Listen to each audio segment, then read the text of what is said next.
Bismillahirrahmanirrahim.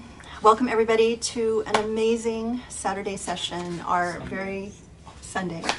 Thank you, Rami. I know that everybody is asking for Rami because he gave incredible intros while I was gone. And so I'm really sorry to disappoint, but we will have him back, I promise. He's amazing. And thank you for correcting me. It is Sunday and it's an amazing day. I have to say, I have been sort of thinking of this day for so long, for so many years, because we started on this journey now 3 years ago. And just the end of the journey just seemed like a dream. Like it just seemed like it was not even anything we could start to conceive of. And so it's a really bizarre to just be able to say that we are here on our very last Project Illumine gathering, and covering the last two just incredible surahs, Surah Al Ikhlas and Surah Al Fatiha. It's there are just no words. I'm so happy to see everybody here, and it's like such a bittersweet moment. But we know this is not to say that obviously we are not going to continue with the learning and with the gathering and the beauty, and inshallah, as long as we are on this planet and we're able to do it, we want to be able to engage with people and share, Sheikh's beautiful thought. But this particular gathering today is so special because, as you guys know, for the last month or so, I've been asking for people to send in thank you notes to commemorate this journey. And Sheikh doesn't know this. It's not something, it's a surprise. So I have like this now binder that I've put together of so many heart-wrenching, just beautiful messages. It's like, it's truly an embarrassment of riches because, I've told people as they have sent me messages that I would love to read, parts of them during this very last halaqah, and it just like I told so many people, and I'm like, okay, I could literally be reading messages the entire halaqah, and we can't do that.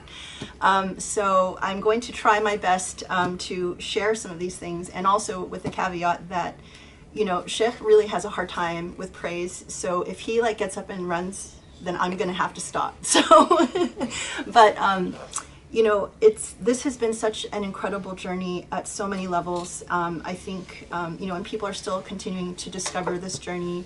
I have some letters that I'll read today that are truly beautiful, from people who have, said, I just started, I just found you. I was crying at the very first time I watched. The impact is truly amazing, and the letters come from all parts of the world. Before actually, let me share some separate good news before I jump into this, because, I have, one of the things that I'm so proud of that we've done here at Usuli, as people know, is we've launched Usuli Press. And, last year around this time, we had our first book, Prophet's Pulpit. And then we just recently also announced our volume 2 that came out. But we didn't do the big,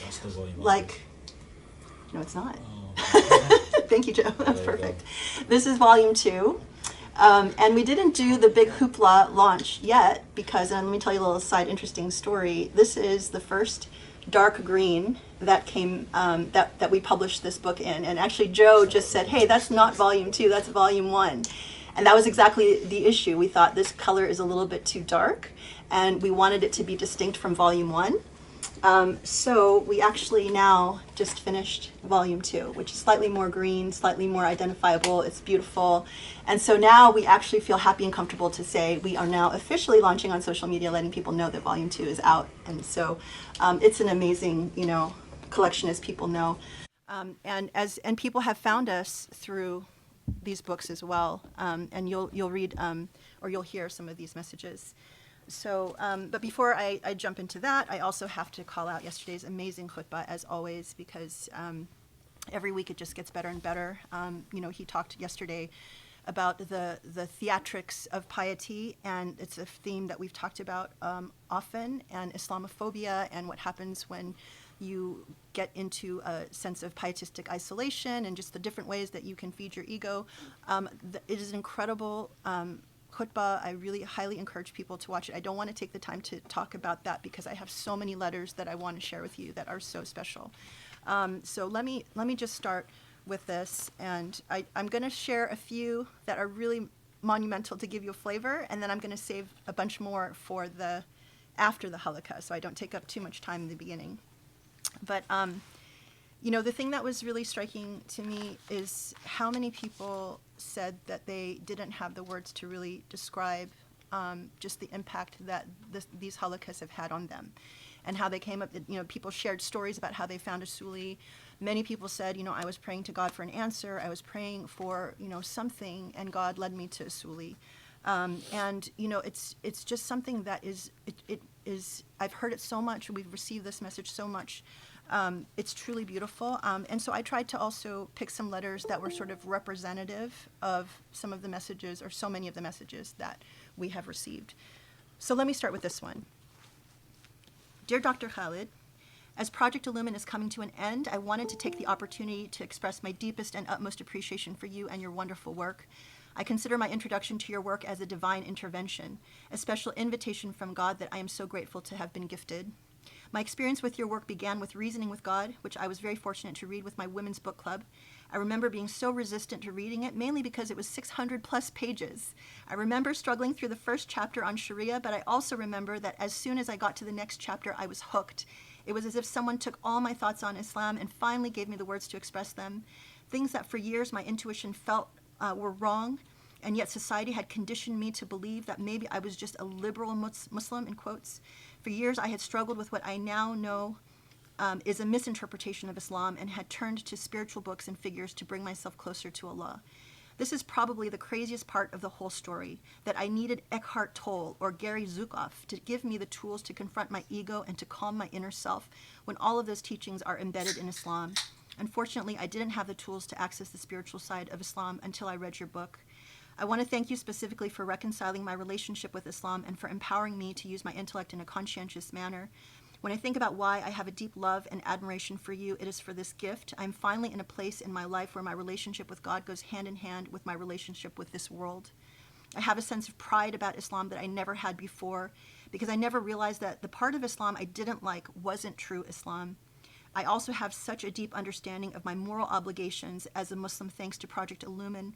My favorite 4 words in any tafsir are, quote, and this is my interpretation, because I know that after these words are uttered, magic happens. Lastly, as a mother of 2 beautiful girls, I have always had so much anxiety about not only teaching them Islam, but teaching it to them in a way that makes them love it and want to teach it to their own children. Your works are the tools I prayed for. The Tafsir Project isn't just a gift to us, but a gift for generations to come. The idea of having a resource that I can pass on to my children and future grandchildren helps put my heart and mind at ease, and for that I am eternally grateful. While I know that this journey was hard for you and came with a lot of sacrifice, I also want you to know that we are all very grateful for you. The struggles and the trials and tribulations are worthwhile to me because your work has changed my life, and most importantly, my relationship with God. When I think of the ayah from Surah Al-Ma'idah, whoever saves a life is as though he has saved all mankind.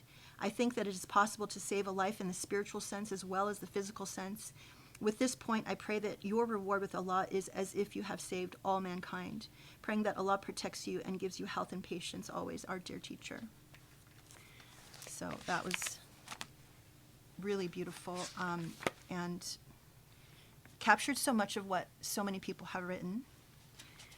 This is another one. I'm not going to read too many.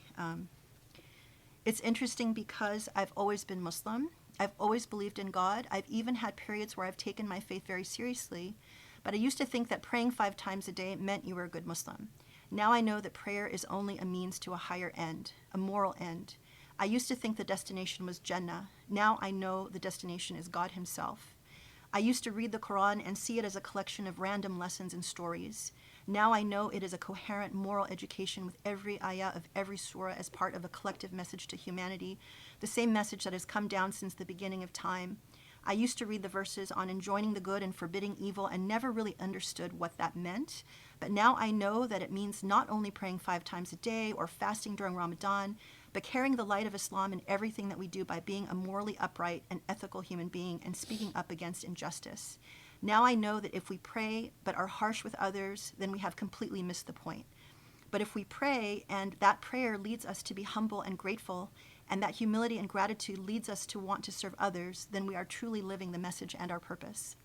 None of that would have been possible without your halaqas. You have made the Quran come to life for me. You have made being a Muslim something tangible and exciting and something to be proud of. You have helped me to become a better Muslim, a better mom, a better friend, a better daughter, a better sister, a better wife, a better lawyer, and a better human being. Your words and your intellect are a gift. I pray that every moment of hardship you have ever felt has been a means of purification for you and an elevation in ranks. I pray that God envelops you in his mercy and forgiveness and grants you the highest level of Jannah with all of the books your heart could ever desire and all of the Diet Coke. Thank you.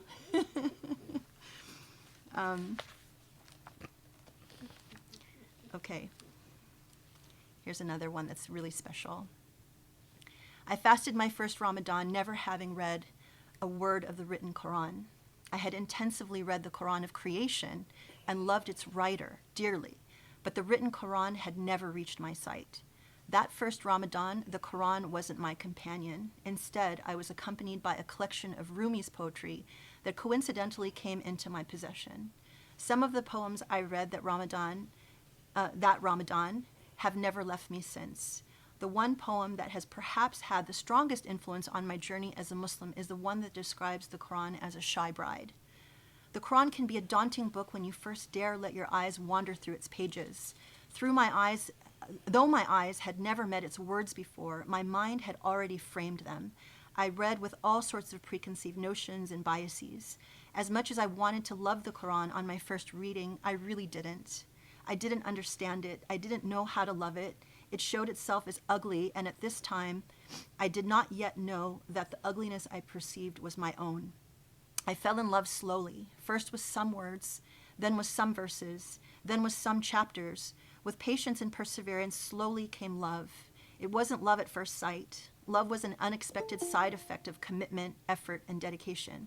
But the deeper my love for certain parts of the Quran grew, the stronger my discomfort grew with other parts.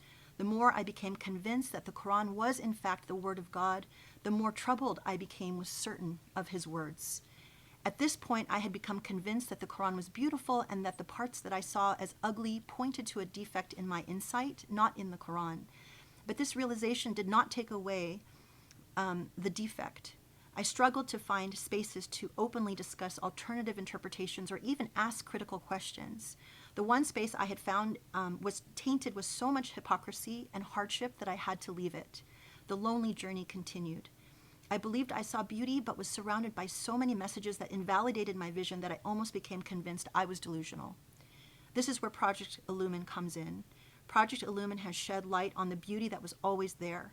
It has laid bare so many of my flaws and the defects of my insight. It has been the greatest blessing. Halaqah after halaqah, my discomfort with certain verses was replaced by a discomfort with newly discovered flaws within my own being. Simultaneously, halaqah after halaqah, I was deeply moved by the pure beauty that appeared as the ugliness of falsehood was washed away. Not just of individual verses or chapters, but of the Quran as an entire being. As my companion, chapters I used to avoid in my worship have now become my favorites. Verses I thought were about someone else turned out to be about me, about us. Project Illumine has helped me take the final step where I can now more comfortably than ever proclaim that I am madly in love with the Quran, and that I pray the Quran will be my companion in this life and the next. I no longer love the Quran despite this verse or despite this chapter. I love the Quran fully, and I will always be grateful to Dr. Abul Fadl for his fundamental role in finding that love.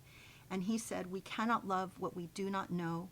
There is still so much I don't know, but what I know I love madly. Absolutely beautiful. Okay, I know this is, I have another one. This is a little bit shorter. Oh no, this is the same one, sorry.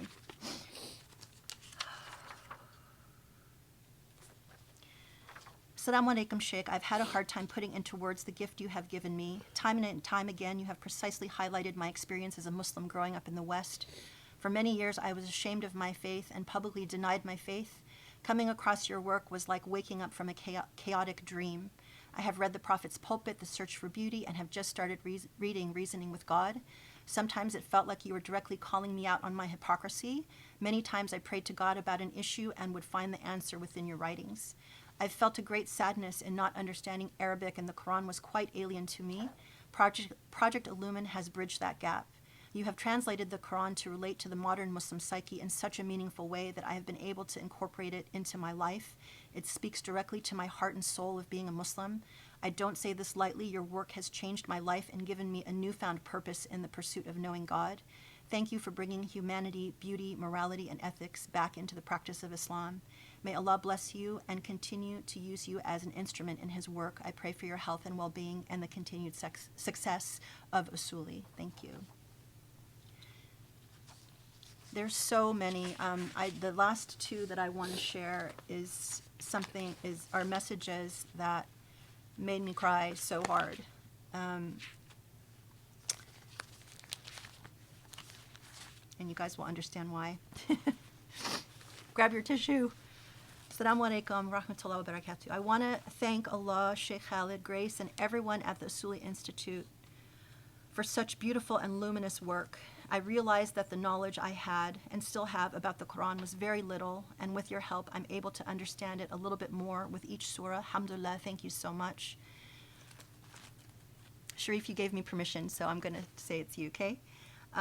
My name is Sharif, and I'm from Chile.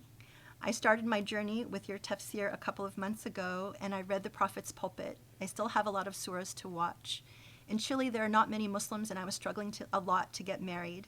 Meanwhile, I was on this beautiful tafsir journey. A couple weeks after, I met a girl, Rocio, that had some previous experience with Islam, and she was on her quest to find God. We started to watch all your videos together, khutbahs, Q&A, and of course the Quran tafsir. Thank you so much for explaining the beauty of Islam with such eloquence, wisdom, and light. We developed this kind of routine with Rocio to meet with a coffee and something sweet, of course, mainly a little piece of cake or a cookie, and watch the tafsir and then talk about it. Long story short, she is taking her shahada and we are getting married in November, inshallah. Grace has been a huge inspiration to me and also to her as a convert. Thank you so much for sharing your spiritual journey with the world. So answering the question of how this tafsir has impacted my life, it changed it in 100%. I'm getting married, inshallah. This tafsir was a fertile land for our love with Rocio to grow free and strong, alhamdulillah. We really have a lot of affection for Sheikh and Grace and everyone at Usuli, including Henry. So may Allah reward you and bless you always. And then I also got a message from Rocio, so I'm going to share that as well. Assalamu alaikum rahmatullahi wa barakatuh. My name is Rocio. I'm from Chile. I want to start by thanking Sheikh Khalid, Grace, and everyone involved at the Usuli Institute for your enlightening work. A few years ago, I had a dream where a man handed me a book and I could see myself reading it. The dream repeated itself 3 times until I realized the book was a Quran. I downloaded a copy of it, but the translation was so bad that I felt deeply discouraged and confused. Years later, I started my quest to find God again, and suddenly I met a Muslim man, Sharif. He sent me an Usuli video on a khutbah on gratitude, and I felt God through Sheikh Khalid's words. I felt exactly what I felt in my dreams years back. It was such a beautiful and powerful experience listening to the teachings of the Sheikh that our dates became watching the halaqas and khutbahs together while eating some pastries, and then after the videos we would talk about them and apply the teachings to our everyday lives. We are getting married, inshallah, this November, and I'm taking my shahada this week. I have no words to describe how thankful I am for the Usuli Institute, Sheikh and Grace. You really changed my whole life. And now Sharif and I hope to start our family rooted in God and the seeking of knowledge. We really feel that you're part of our family and have a lot of affection for Sheikh and Grace and everyone at Usuli, including Henry. May Allah reward you and bless you always. So Sharif and Rocio are with us on the interactive group, and so I got in contact with them, and I thought, oh my gosh, and this was in the middle of Ramadan. And so I asked Rocio and I asked Sheikh if she would like to take her shahada with Sheikh virtually. And she said yes, and so we did that. We met within a couple of days. We met online. I was in California, Sheikh was here. It was the most beautiful meeting. I mean, Rocio and Sharif are just beautiful. Like their light just shines off the computer screen. We fell in love with them. They're amazing, and they shared more of their story with us. Truly a divine blessing. And so for the work that we do here, as I've often said, we have no idea how it touches people until they tell us. And if you can imagine, when you get a message like this where people came together over your work in Chile, I mean, it's like, I cried so hard. I mean, it was just so beautiful because you just felt like the divine intervention. And so I'm so grateful for that, and oftentimes you get a message like this, if you get a message like this once in your lifetime, that's a gift. And the fact that we've gotten so many messages from people around the world, I always point to, like a dear message that I got from someone in Pakistan, a young university student who just, said that she's there in Pakistan watching what we do. And, it's like you just feel so grateful that you have the opportunity to impact someone's life like that. And so I know for me personally, like, when I met Sheikh, 25, almost 30 years ago, I knew this was something very unique and special. I felt like from the first conversation I had with him that, okay, there's something happening here that I can't describe, but I know that this is something I have to be a part of, and I have to, just dedicate my life to. And I'm so grateful that I'm sitting here doing this, with you. And let me just actually reminded me of one last message that I got that reminded me exactly of how I felt. And so let me just share this, then we'll move on. Assalamu alaikum wa rahmatullahi wa barakatuh. I've been struggling to find the words for this message. I don't think any words could ever express my gratitude for the Project Illumine halaqas or for the work done at Usuli as a whole. I've always said God guided me to Islam and then guided me to Dr. Abul Fadl to keep me Muslim. The Project Illumine halaqas truly changed my life from the very first one. Listening to them, absorbing them, striving to embody the lessons of the surahs opened my heart to the Quran more than I had ever thought possible. It has given me bravery when I felt cowardly, guidance when I felt lost, and a good dose of reality when I felt conceited and entitled. Thank you, Dr. Abul Fadl, for all of that. I do not know what would have happened in my life or who I would be without this tafsir, this journey of a lifetime. Wishing you all the best.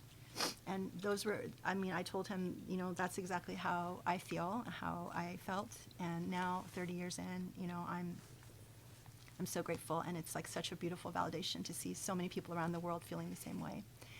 So thank you from the bottom of my heart to everyone who took the time to write a message. They're just profoundly beautiful. I don't even have the words to really describe it. I wish that everyone could see all of these messages. I'll share more, when we're at the end of the halaqah, if people want to stay and listen to me read some of these messages. But thank you, and this has been a journey of a lifetime in so many ways. And now, the hard work begins, right? We're here to receive this incredible knowledge, and now it falls on us to live up to the beauty of it and all of the hard work that Sheikh put in to arrive at being able to give it to us. So I think I speak on behalf of everyone that we are eternally grateful, and I'm so excited to finish this journey, inshallah, with these last two incredible surahs. So thank you so much for being with us, and I'm looking forward to an amazing evening.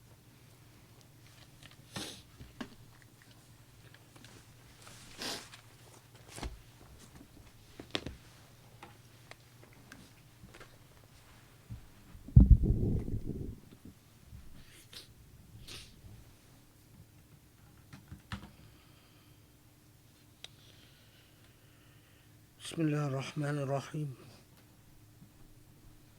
سبحان الله العلي العظيم والحمد لله رب العالمين اللهم صل وسلم وبارك على الحبيب المصطفى محمد النبي الأمين المرسل رحمة للعالمين وعلى آله الأطهار الميامين وعلى أصحابه المختارين وعلى من اتبعوا بإحسان إلى يوم الدين.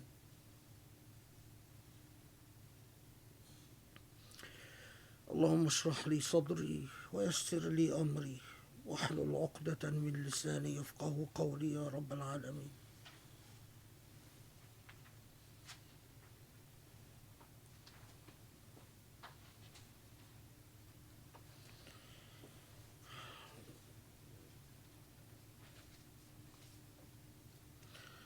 this is the first time I hear of these messages, and I haven't seen the rest. But I'm very grateful for anyone who's written, and Allah reward you for taking the time and the energy. I really do believe that our collective obligation as Muslims, for those who have been exposed to this tafsir, is to make sure that it survives, and to make sure that Joe has whatever he needs. Joe and Grace, obviously, to have whatever they need to make sure that the tafsir is published, so that it survives and so that it continues to give for generations. It is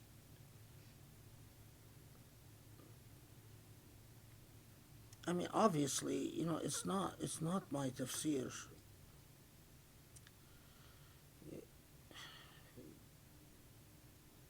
There are times where the narrative renders the agent of the narrative truly immaterial and marginal. And this is one of these times. It's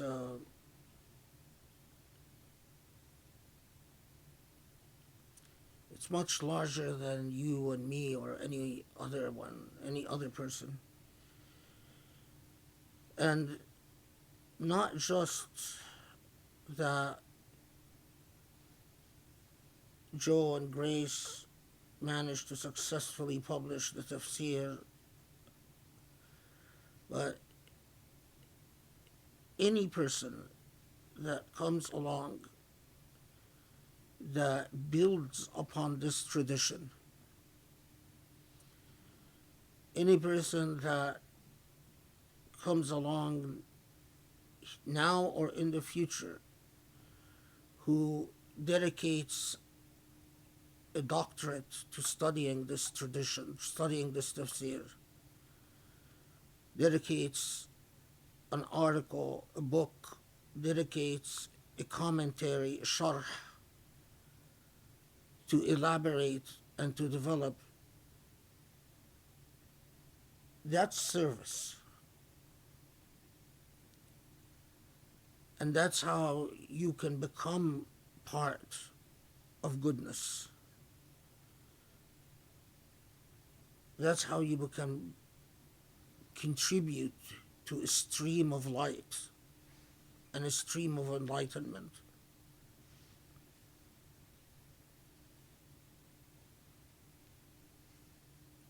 It is, subhanallah, the Allah's sunnahs in sunnah in creation.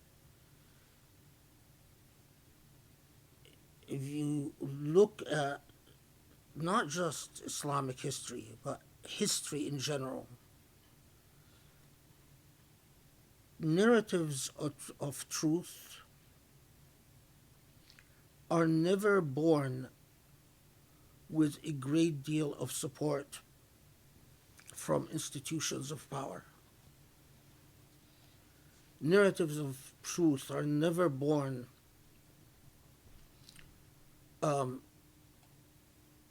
with a flood of support by those who have money or those who have influence.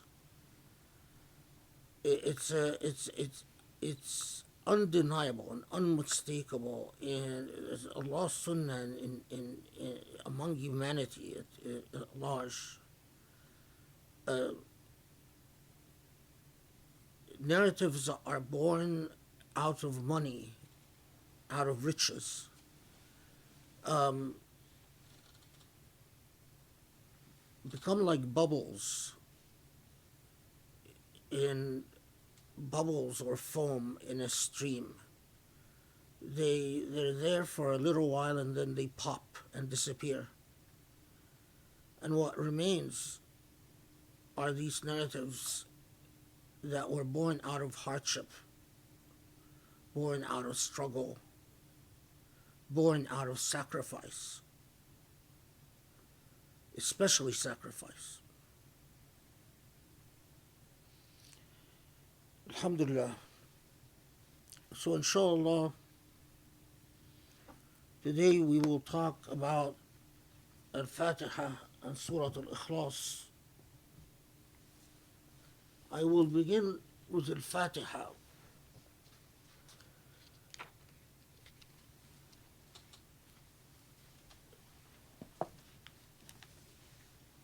So, interestingly, again in the tradition, you still do find sources that tell you Al Fatiha was revealed in Medina, which is most certainly incorrect. And I won't, go into how what I suspect was the source of these narratives, but most clearly, Al Fatiha was among the earliest revelations in Mecca. We even have reports from Ali radiallahu anhu that say that it was the first Quranic revelation, although I have serious doubts that, in fact, what is attributed to Imam Ali in this regard is accurate or authentic. But it is part of so many cumulative reports that tell us that Al Fatiha was among the earliest Quranic revelations. And there is so much in the tradition, so much about the Prophet's relationship to Al-Fatiha والسلام, and the relationship of some of the earliest figures and disciples to Al-Fatiha. So we have numerous traditions in which the Prophet ﷺ advises people, tells them, shall I teach you something that is better than the entire riches of the earth? Yes, Prophet, what is it? And he teaches them Al-Fatiha. Or traditions that even go beyond that and raise some questions of, again, is this medieval type narratives, or is this where reportedly the Prophet tells people that Al-Fatiha is a cure to all ills. Now, we have numerous authorities that took this very literally and even narrated reports, and tons of reports, more than you can imagine, about the curative powers of Al-Fatiha to physical ailments. That someone had this type of physical ailment and then treated it through solely through the recitation of Al-Fatiha and things like that. But this entire genre of literature, this enormous corpus of narratives about the blessings of Al-Fatiha, tells us what? It is a form of expression, historical expression about the impact of the surah. And that impact is attested through the numerous titles or names given to Al Fatiha. So, and again, there's so many, and all are an effort to sort of, when you read through all the names given to Al Fatiha in the earliest period, it's clear that these names all connote um, moral qualities, like Al Munqaza, the savior, or Al Mutlaqa, the liberator, or Al Muharrira, again the liberator, numerous. But out of all these names that all connote a sense of this surah has transformed my outlook. I mean, when you look at all of them and you sit and you see this and you analyze the theme that emerges from all these descriptive titles, it is effectively saying this surah has transformed my outlook. Now, Allah Allah self describes Al-Fatiha as a Sab' al-Mathani. That a Sab' mean the seven, and because it's seven ayat, seven verses, Al-Mathani are like, what's the word? Yeah, pearls could work. The seven, but that's quite literal. But what it figuratively means are the seven epithets, the seven anchors. So Allah's reference to Al-Fatiha in the Quran as communicates to you that you are dealing with something that is foundational. Of course, it is also described in the Quran as Kitab, the mother of the book. In the tradition, there are numerous traditions in which Fatiha is described as Fatihat al-Kitab, which would literally mean the beginning of the book, the opening of the book, which we don't understand why, very clear, in an obvious sense. But also, you find among the earliest traditions that Al-Fatiha is described as Miftah al-Kitab, which quite literally would translate as the key to the Quran. And if you pursue, so this perception among some that it is not just the beginning of the book, it is not just the mother of the book, it is not just the seven epithets and seven anchors of the book, but that it is the key,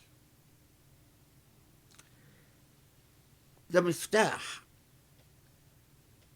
Now, there is, someone like a Razi, and it's an intellectual experience in itself, because a Razi deducts from Al-Fatiha 7 ayat. He deducts something like 1,000 different principles, and it's an experience reading that. Al-Ghazali, not quite 1,000, but clearly over 100 principles. But again, when you study this literature and you analyze its essence, what they are communicating is that the Fatiha has two very powerful senses, other than just the beginning. One is that it is the covenant, it is your contract with the divine. The reason that we recite the Fatiha in every rak'ah in prayer, the reason that there are so many traditions of the Prophet ﷺ that tell us contemplate al-Fatiha. If your faith is weak, contemplate al-Fatiha. That tell us recite al-Fatiha before going to bed, or that tell us begin your day by reciting al-Fatiha, or even that say that if you seek ruqya, your ruqya is the Fatiha, is the Fatiha is that it's basic contract that you have with your maker. That's the first sense. The second is that the Fatiha is quite literally the key to unpacking the secrets and meanings of the Quran. So, and I'll lay it out and then elaborate upon it. So, at the level of Usuli Deen, the foundations of faith, at the level of the foundations of faith, you find the Fatiha teaching you Alhamdulillah, and we'll elaborate upon this. But the foundation of your Iman and your foundation of your relationship with God is a gratitude. The moral anchoring of your being in gratitude. And so much of the ailments of the soul and so much of the restlessness of the soul and so much of the anxiety of the soul is in its core and essence a lack of gratitude. Gratitude is the great humility teacher. So, Alhamdulillah, in ilm al-usul, the knowledge of the foundations is expressed in the expression in the Fatiha of Alhamdulillah, an expression of gratitude.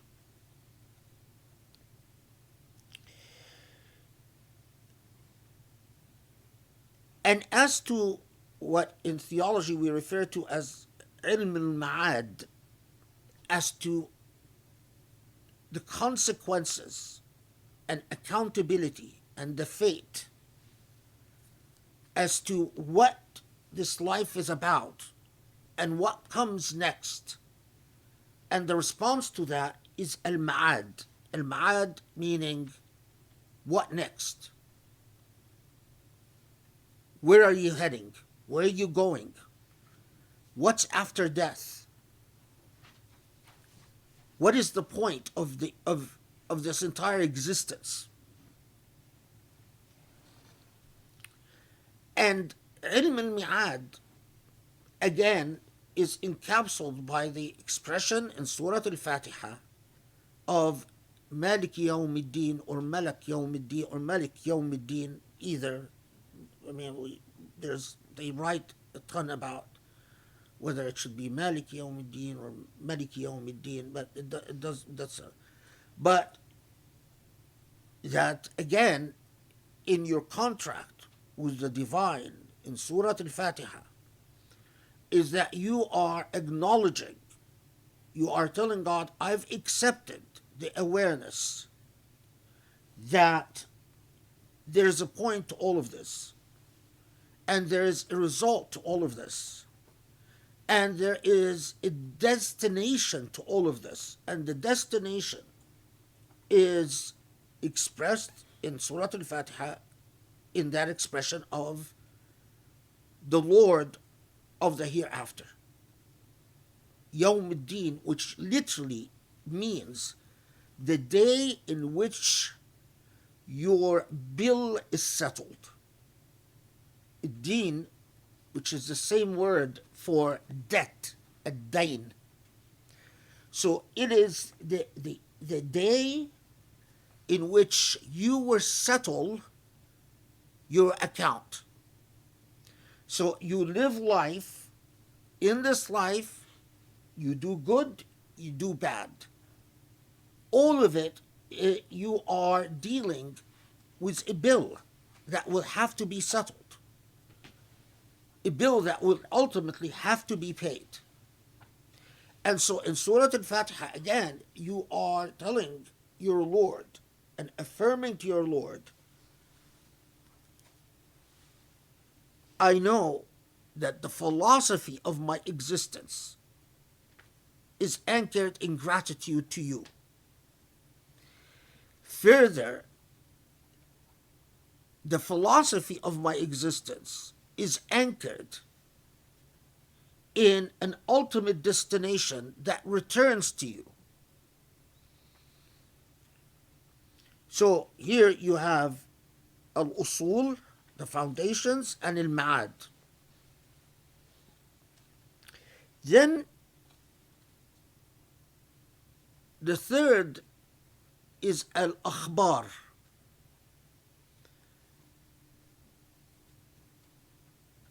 In short,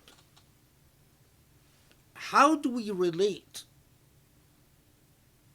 to a sunnah kawniyya, to how do we relate to history as a teacher? All the stories about prophets of the past, nations of the past, it is a moral educator. History as an affirmation of the principles of gratitude and the principle of accountability, the ma'ad. So you have al-usul, al-ma'ad, al-akhbar, which al-akhbar carries the qasas, the stories of the past, and in nubuwat, all the prophets of the past.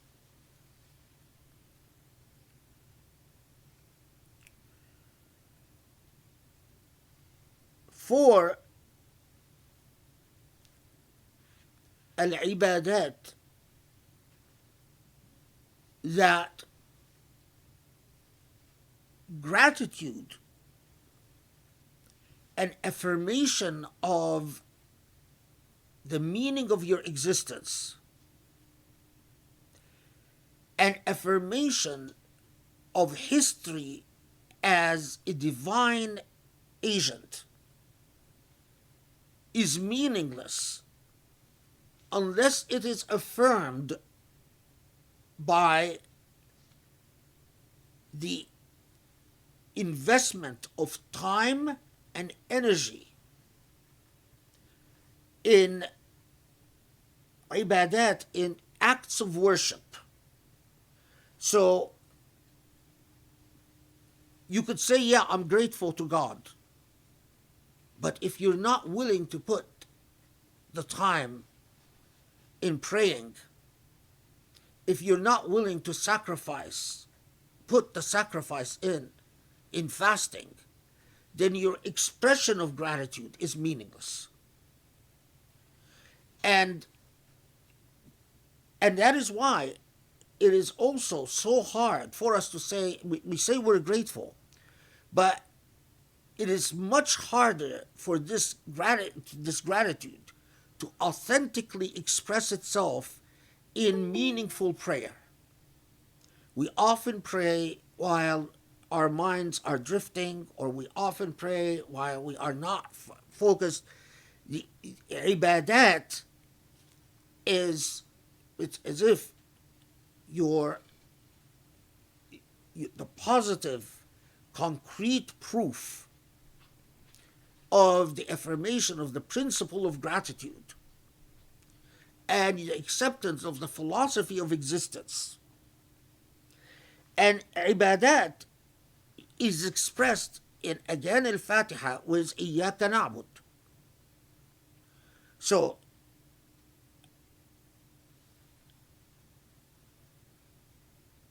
the narratives of the past, the usul is with Alhamdulillah, the mi'ad with Maliki Yawmiddin, the narratives of the past with الذين أنعمت عليهم, the reference to those who have existed in the past, أنعمت عليهم غير المغضوب عليهم, and the reference to the ibadat was إياك نعبد, you we worship,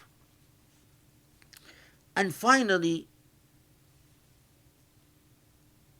the precepts of ethics, علم الأخلاق, that our anchor.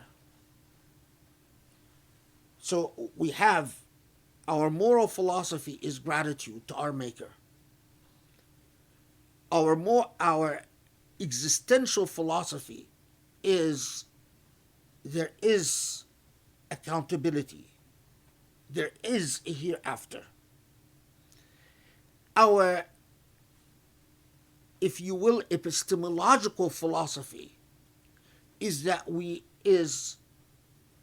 الذين أنعمت عليهم غير المغضوب عليهم, is that we are learning from everything that is and that was, constantly using lived experience to strengthen our gratitude and to strengthen the sense of accountability. If the way you experience life does not affirm your philosophy of gratitude and your philosophy of accountability, you have a dissonance, you have a breakdown. Because if you experience life in an entirely narcissistic way, if you experience life in an entirely self-centered way, the only way you are interested in narratives is the way that they affirm you or do not affirm you. In other words, the way they promote your hawa, your whims, or take away from your whims.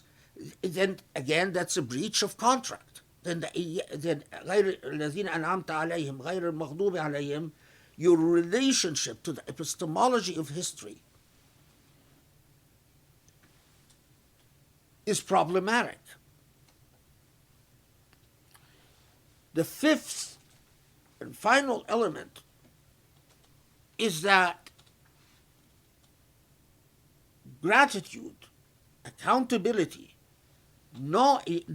our relationship to lived experience all translates into knowledge, ilm al-akhlaq, knowledge of ethics.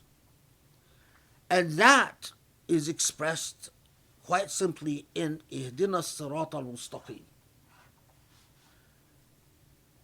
the straight path. Now, these 5 elements you will find in every surah in the Quran, other than the most, the surahs are very short, the ones that are single message surah. But all surah that are not single messaged, but carry a number of messages, will always be within these 5 basic messages. Again, so you memorize this within ilm al-usul, within ilm al-akhbar, or the people who've passed, within ilm al-im'ad, within al-ibadat, and finally ilm al-akhlaq. 5 elements. And every surah, and this is part of what is truly mind-numbing and spectacular and earth-shattering about the Quran, is Allah gave you a key that we constantly recite many times, but if you unpack the philosophy of these 7 ayat, 7 verses, you will find that encapsulated in this one short surah of 7 verses, the entire message and the entire philosophical outlook of the Quran.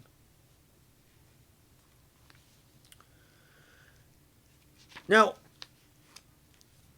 so let's do a little bit of unpacking.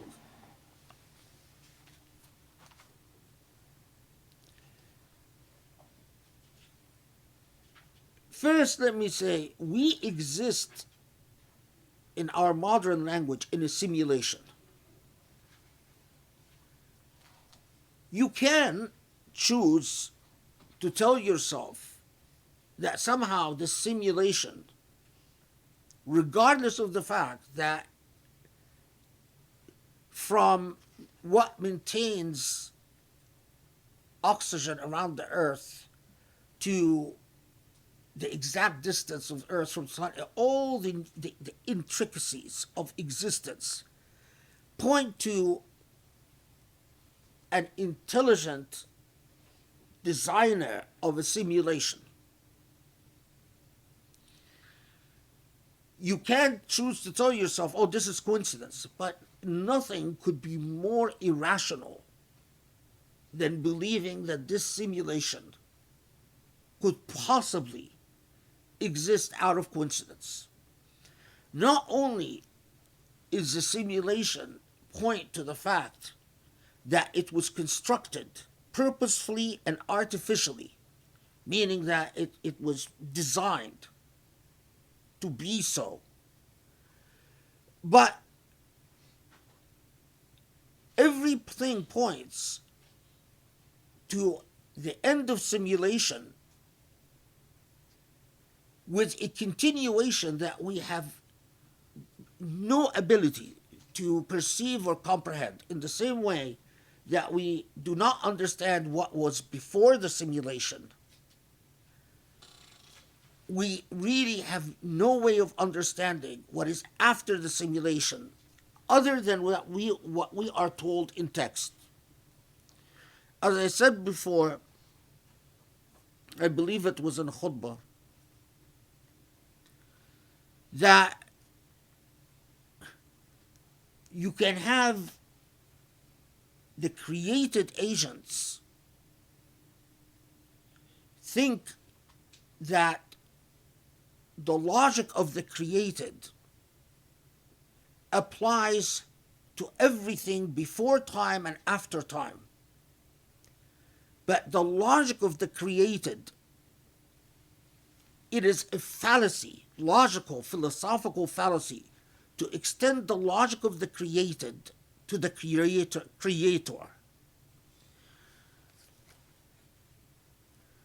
The created know what they know within the parameters of creation, but they have no way of knowing the reality of the creator. So now,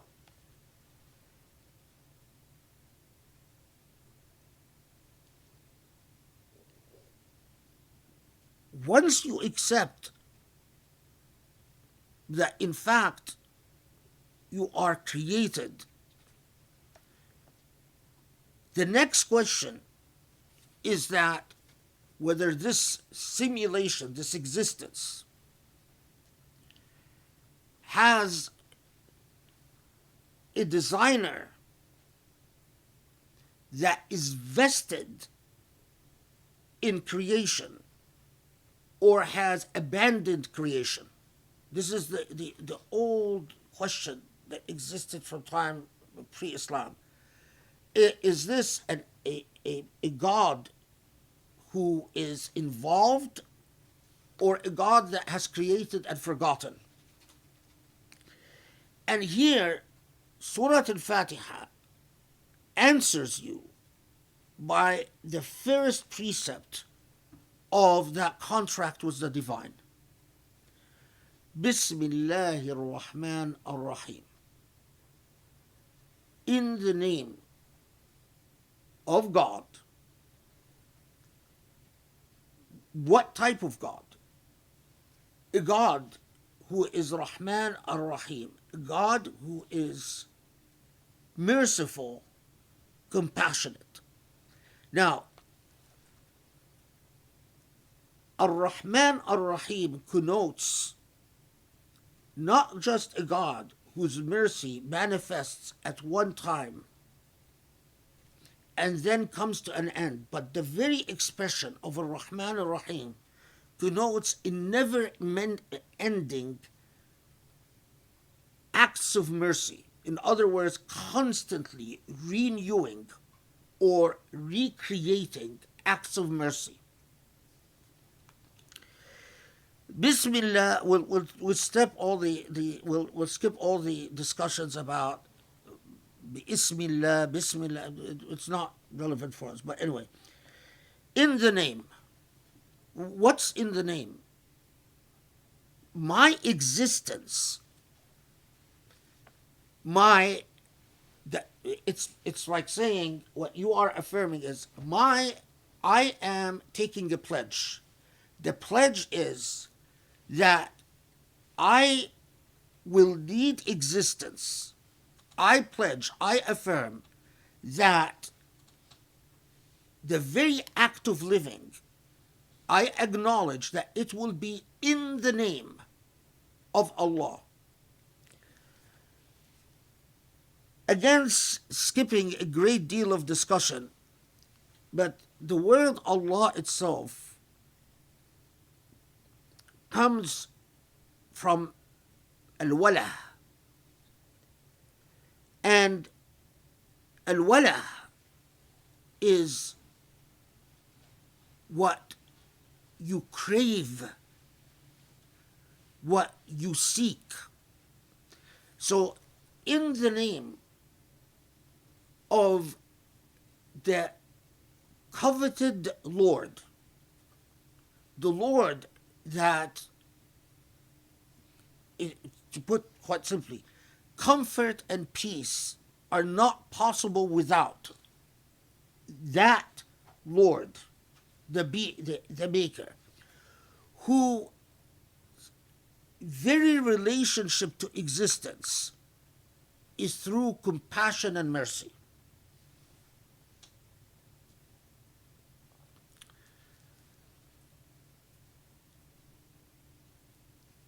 Now, if the Maker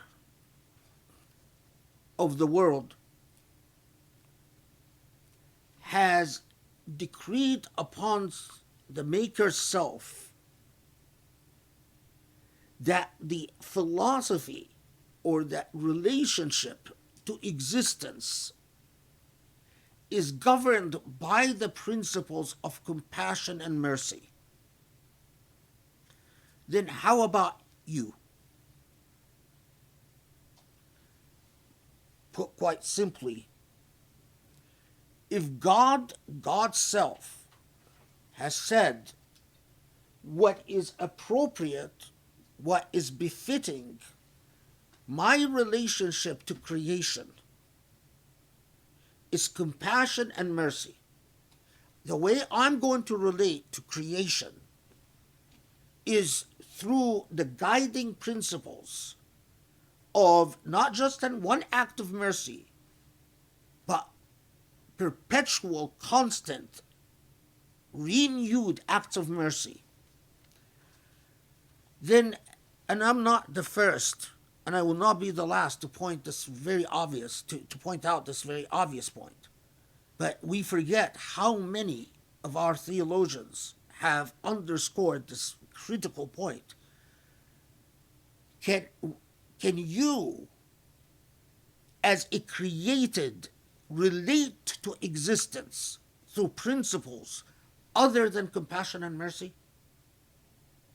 So, and here's where gratitude is critical, because it is gratitude that underscores that you are not free to relate to existence through principles other than those decreed by the Maker. So you can't say, I am going to relate to existence through harshness and cruelty.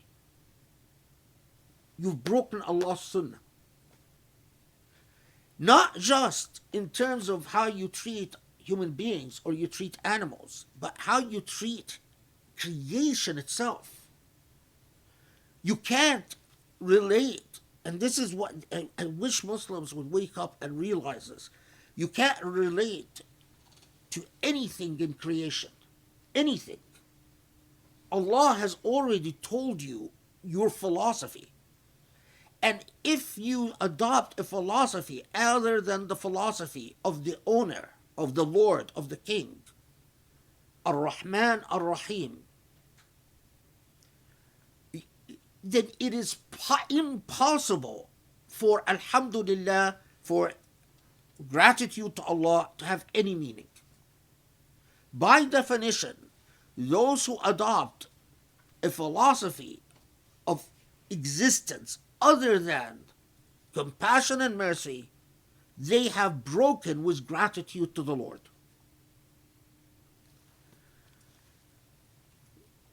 That is what Bismillahir Rahmanir Rahim. Now, and we've said Alhamdulillahi Rabbil Alameen. So I pledge in this contract that gratitude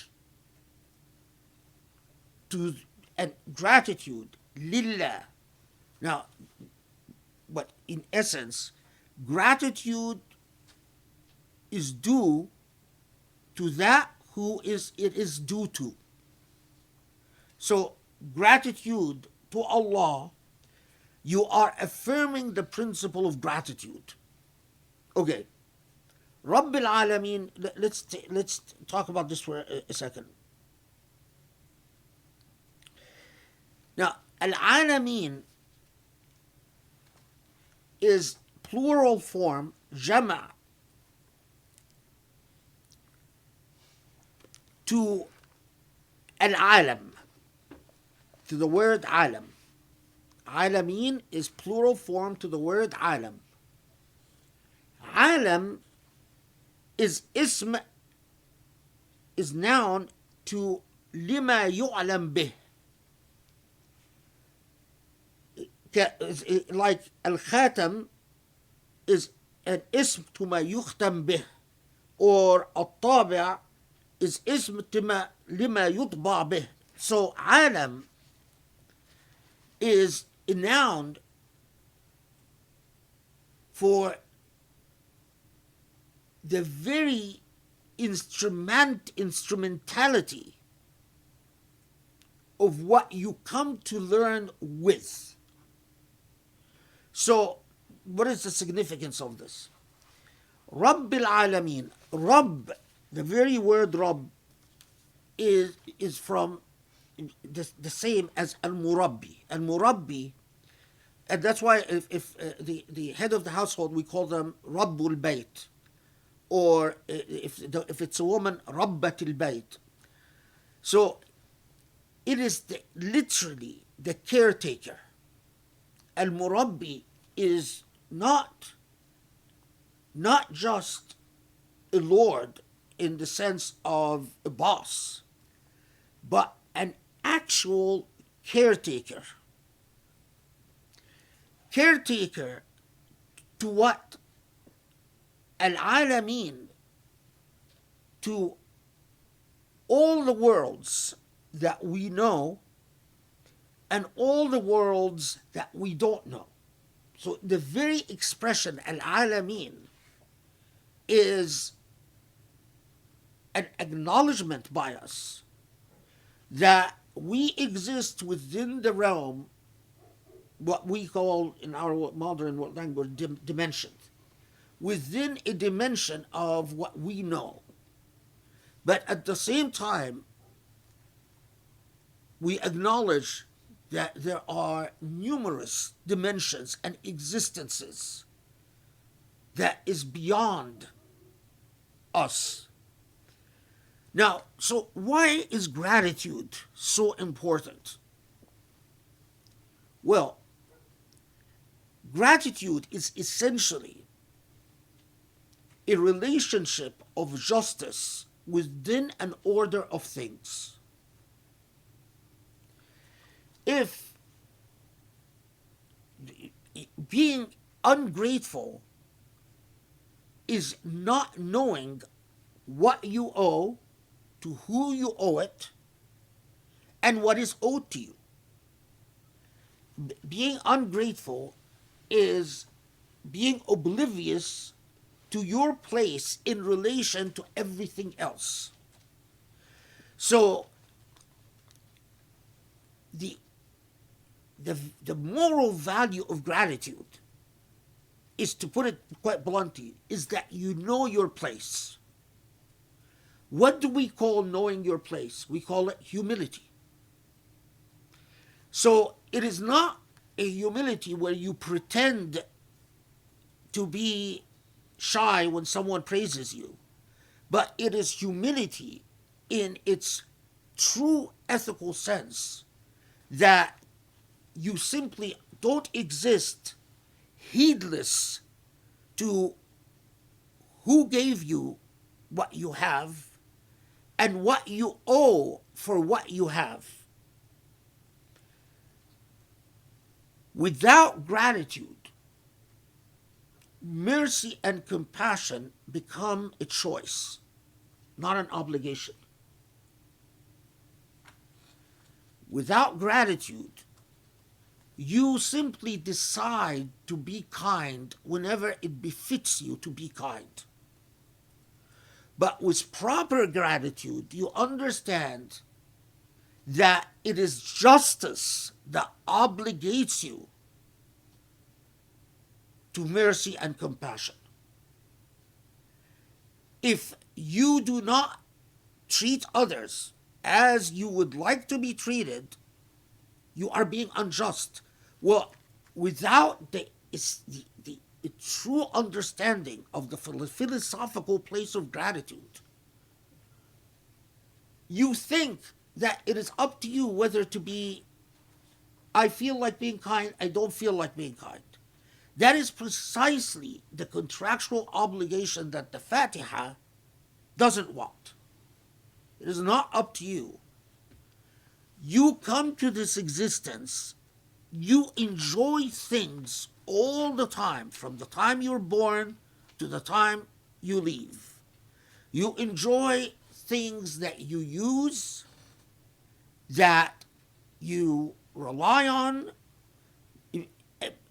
everything from the very fact of consciousness, the very fact that your brain, and how do we know that you enjoy what you enjoy? Because Allah has allowed for the contrast to exist.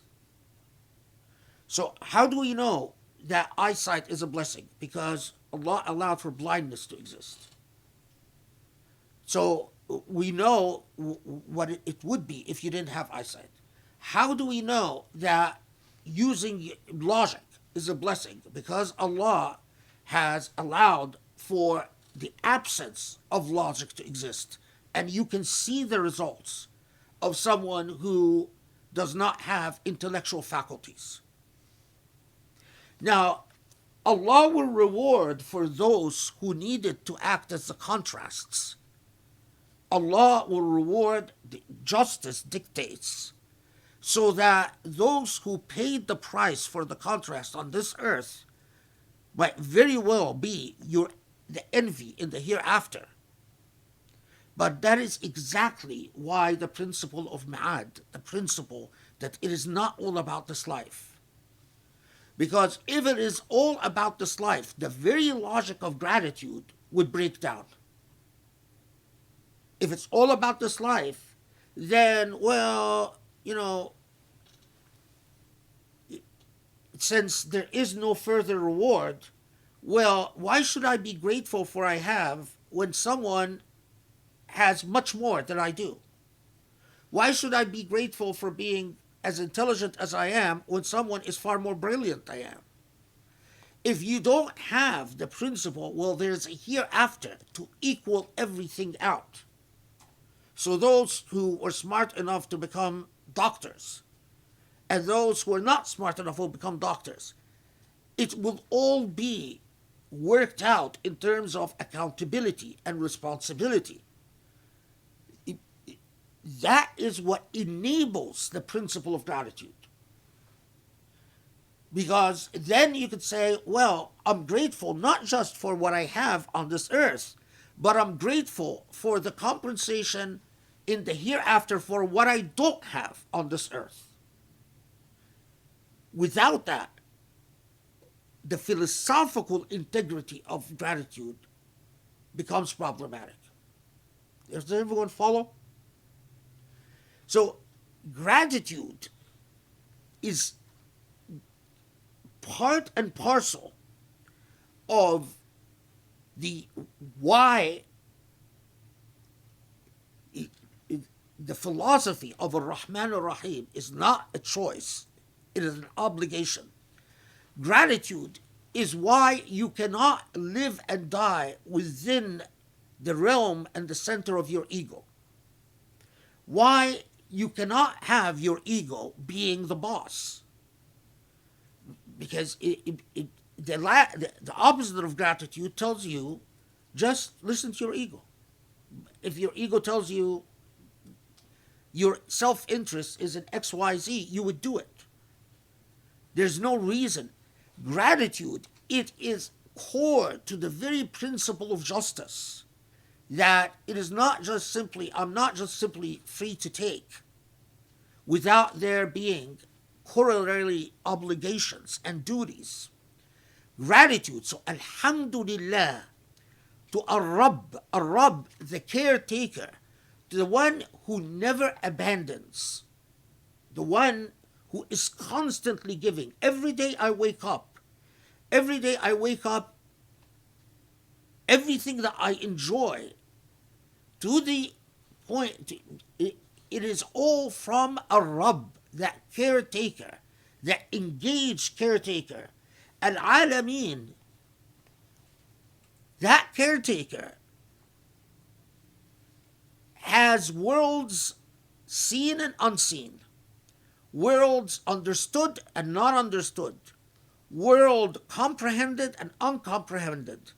And yet, despite that, of how small I am in this entire universe, I matter to this caretaker. This caretaker continues to take care of me despite the enormity of existence. I mean, think of it. Allah tells you in the Quran that Allah is always with you. You could exist in this simulation and pretend that the owner of the simulation doesn't exist.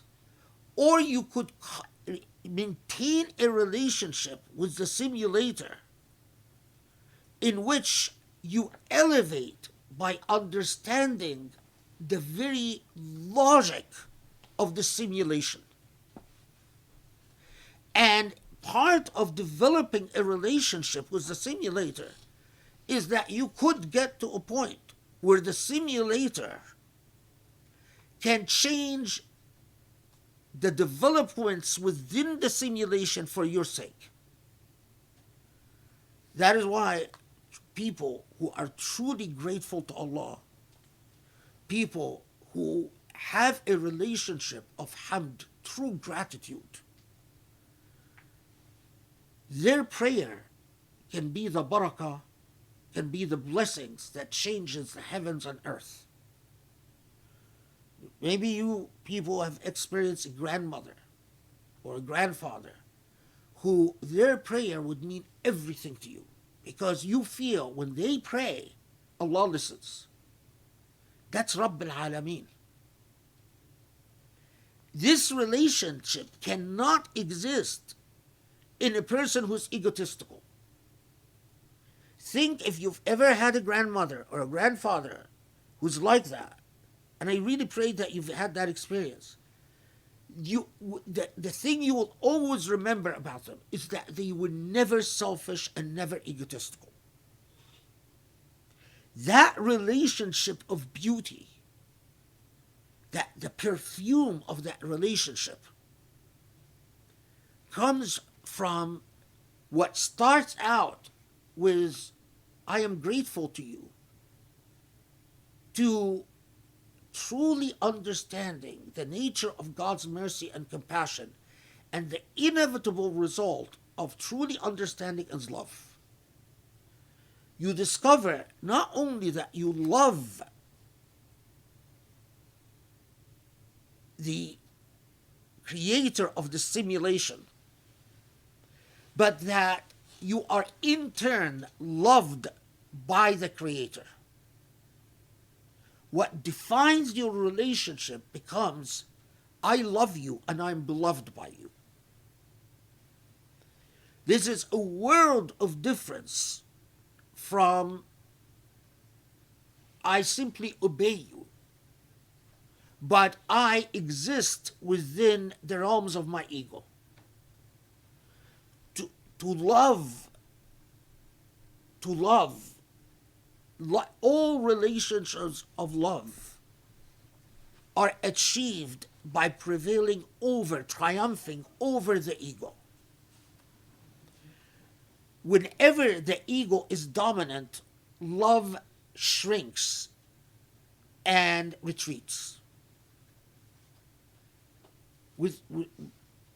That is why it is easy to love, for instance, your dog or your cat, because they have no ego. They're selfless. They surrender their ego to you. Now, but Allah created these beings to say, in love, can you be like them? But if it's not reciprocal, it's devastating. Then it becomes a relationship of subversion and submission. But when it's reciprocal, it is beautiful. It is truly majestic. But nothing can be as majestic and as beautiful as when it starts out with, Allah, I am grateful to you.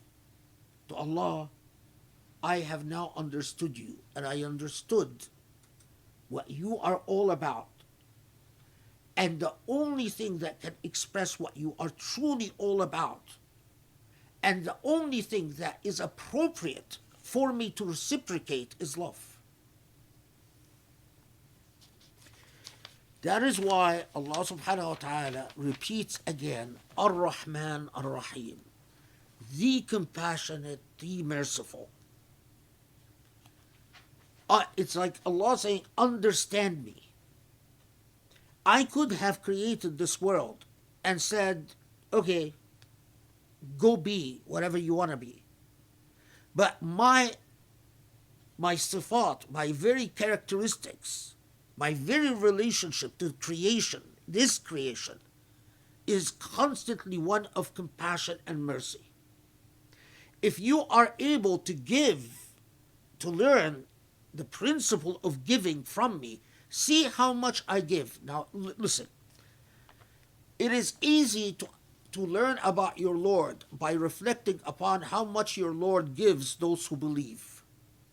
But you truly want to understand your Lord, reflect upon how much your Lord gives those who don't believe, those who are not even grateful, those who are truly unjust and ugly with their Lord. And yet, the compassionate, the merciful, gives and gives and continues giving. And Allah tells us in the Quran that if Allah would have would truly held human beings, allowed human beings to suffer the consequences of their decision, the heavens and earth would not remain. That we would have destroyed this earth a long time ago. But Allah constantly intervenes even with those who don't believe to save them from their follies.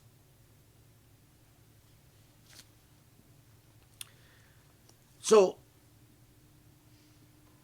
again, Allah reminds us of this, Ar-Rahman Ar-Rahim, the compassionate, the merciful, who gives even those who give nothing back and who are committed to not giving back.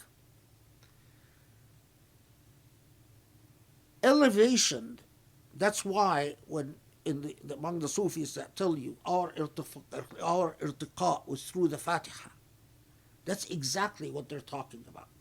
Is that elevation, you learn that the secret of elevation is service. And service not just to those who are nice to you, but service even with those who are not nice to you.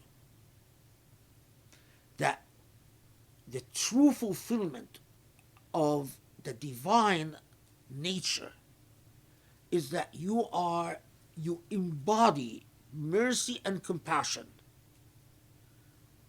with those who reciprocate and those who do not reciprocate. The more you are able to do that, the more you elevate.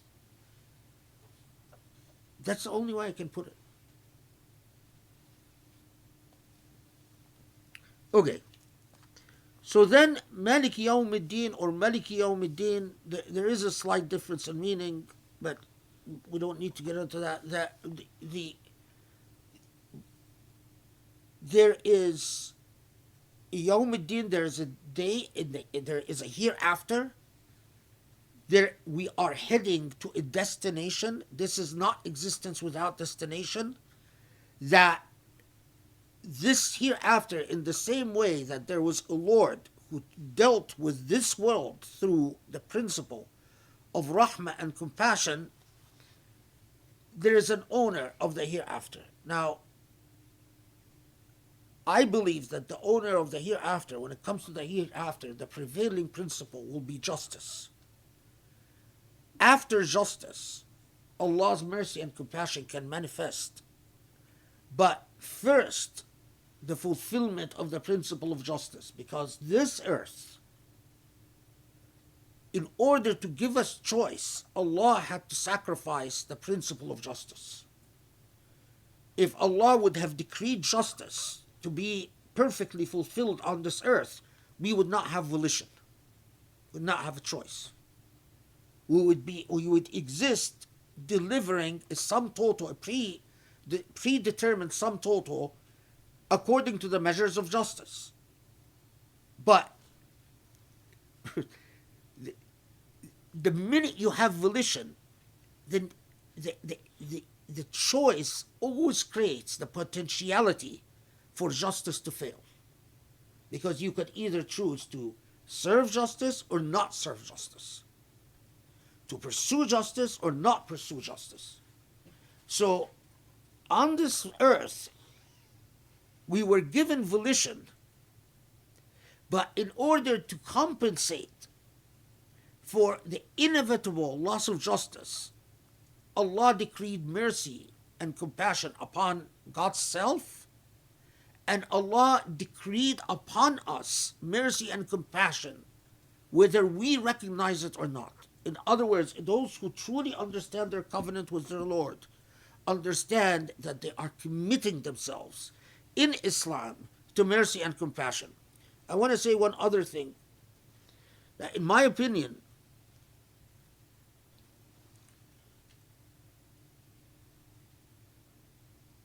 there is an Usuli principle that the contract is the constitution of the contractors. Meaning that the articles of the contract are overriding prevailing principles that trump all else. We enter into a contract with Allah subhanahu wa ta'ala for mercy and compassion. Any law that comes out of a claimed relationship with the divine or a real relationship with the divine must a priori fulfill the principle of mercy and compassion. Otherwise, it is void and invalid. Put differently, if you are a Muslim, you enter into the contract through Al Fatiha. Any law that doesn't result in a human, comprehensible human result of mercy and compassion is a problem. Because you constitutionally committed yourself with your Lord to mercy and compassion. So how could you then come later on and say, oh God, well, I've read your text and we think your law, your Sharia is about something that results in a lot of people suffering. But you have a constitutional foundation here that trumps all. I expect you to fulfill mercy and compassion. So why are my laws resulting in something opposite of mercy and compassion? Are you just going to arrogantly say, well, God, they don't understand what mercy and compassion is because they're stupid? Well, maybe you're the stupid one. Maybe you're the ignorant one. Maybe what is far more likely is that you don't understand what mercy and compassion is about. The Fatiha is a constitutional contract. Kitab, the mother of the book, its articles are override all else. Okay. إياك نعبد وإياك نستعين. By the way, I want to say something else about the expression Rabbil Alameen. Rabb is the caretaker, as I said, right? Consider this. Everything in creation relates to its caretaker per the coding of the caretaker, per the instinct. So the plants, the birds, the insects, the trees, the caretaker coded these beings, their relation to existence and their relation to their caretaker is the instinct coded in them, within them. What does Allah tell us? Everything in existence supplicates the Lord, but you don't understand their supplication. How do they supplicate? How do they worship the Lord? It is through their instinct. They're bound by their instinct. They manifest their tarbiyah, they manifest the characteristics of their Lord, al-Murabbi, their caretaker, by acting out their instincts. Human beings and jinn, but let's stick with human beings. Human beings are the beings capable of overriding and denying their instinct. So you are also coded by your Lord. But you have the power to actually ignore your coding. And you have the power to effectively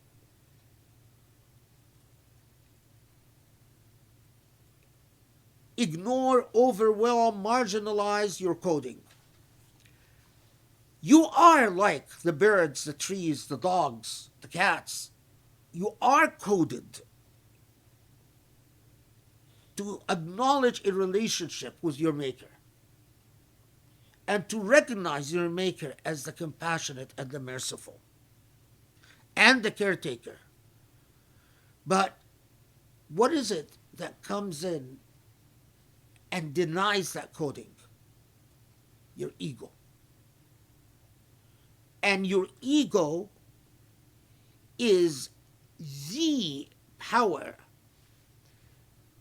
the instrumentality that the demonic relies on, and also your ego is the expression of ingratitude.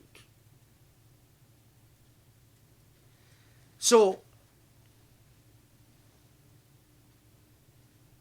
now, what is fascinating is that while you have the power to ignore so much of what God has coded in you, the instinct, there or so much of you that is coded that you rely on for existence. So, for instance, the way that you walk on two legs, the motion of walking on two legs is so spectacular.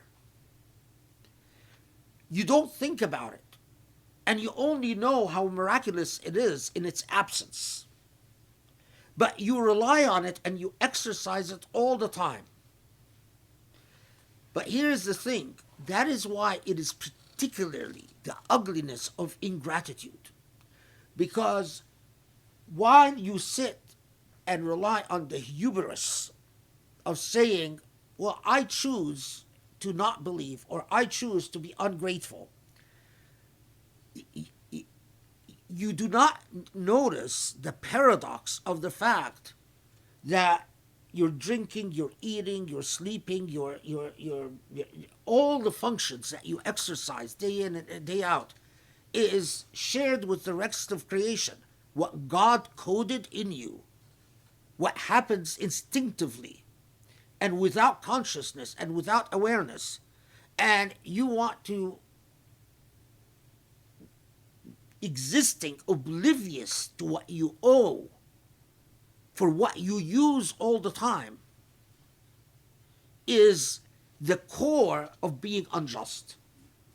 It's like, I come, I find myself in your home, I'm using your electricity, I'm using your food, I'm sleeping on your beds, day in, day out, and I'm constantly overusing it.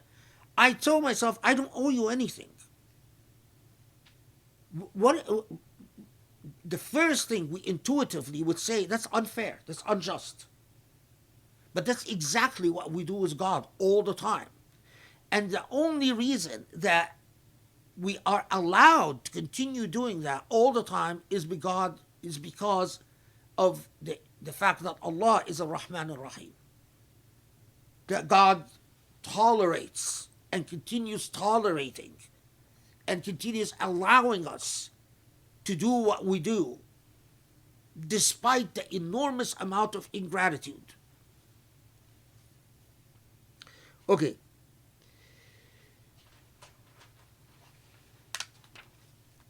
So, إِيَّاكَ نَعْبُدُ وَإِيَّاكَ نَسْتَعِينُ. So now we come to, in this covenant, we told God, okay, we express at a minimum, we express our gratitude through ibadah, through the acts of worship. But second, we acknowledge that you are indeed the Rabb, the Murabbi, the constant caretaker, by acknowledging that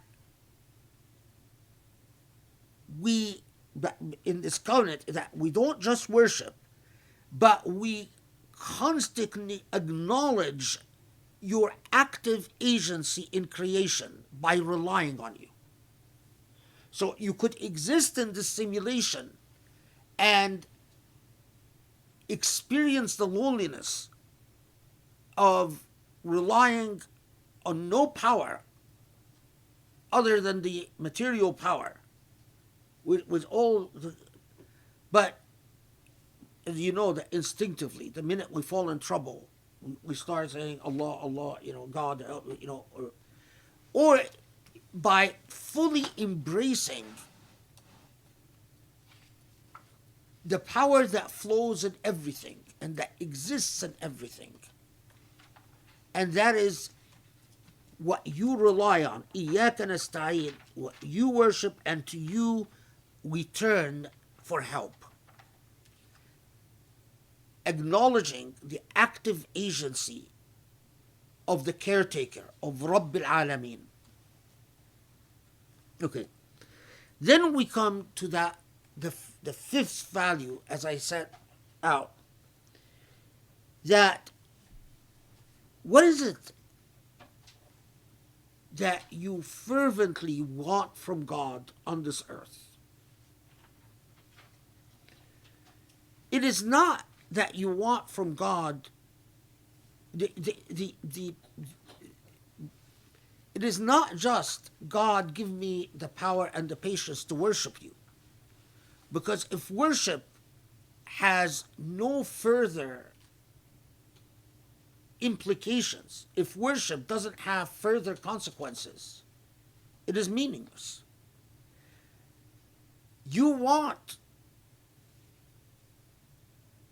gratitude to have its full meaning. You want to understand and overcome the weaknesses of egoism, of selfishness, of ingratitude. You want to pursue whatever flows from the principles of justice. You want to be the true fulfillment of whatever all the moral connotations that flow from your relationship with the caretaker and with the principles of compassion and mercy. All of that is expressed in this amazing one sentence, اهدنا الصراط المستقيم, guide us to the straight path. Now, the straight path is not law. The straight path is not ibadah, it's not worship. The straight path compensates. Yes, it could include law and it could include ibadah, but the straight path is, to put it bluntly, the ethical path. Why do we say straight path? Because the challenge with ethics, the challenge of ethics is confusion.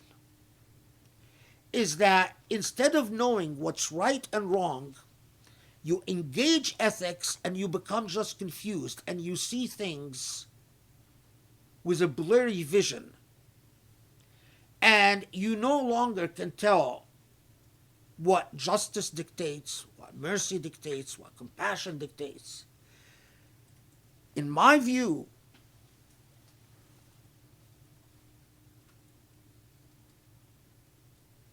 truly adhering to an ethical path is impossible without a true relationship with the caretaker of this universe. Logic can perhaps get you to think about justice, but logic will never get you to the point where you understand why mercy and compassion is a moral obligation. The hardest thing among all the philosophers is to get to a point where they actually can argue that mercy and compassion are obligations, because they're always seen as things beyond justice. So how do you make something that is beyond justice obligatory? Logic doesn't get you there.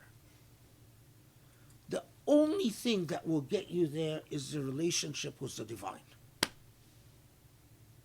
Because our world doesn't just need justice, it needs what is beyond justice.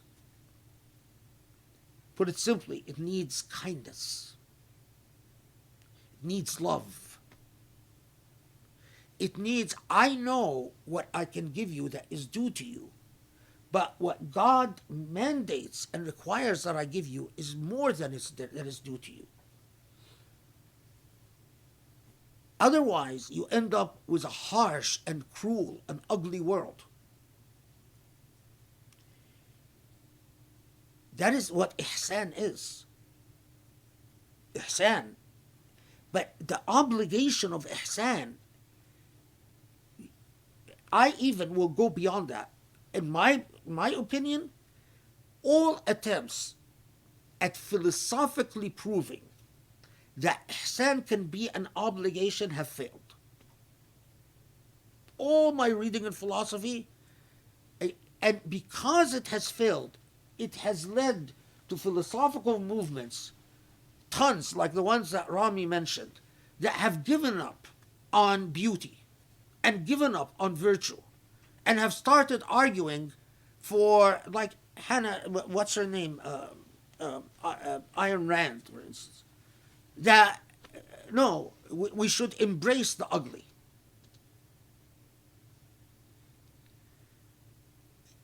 That's a reaction to philosophical frustration. Because if you delve into philosophy, you find that the hardest thing in philosophy is to actually argue for an obligation of beauty. But it is not at all hard when center in creation is your Lord. And that is the enormous sin of those who embrace God and then produce ugliness. Because what they end up teaching people is a sadd an sabilillah, is to repel people from the path of God. Because the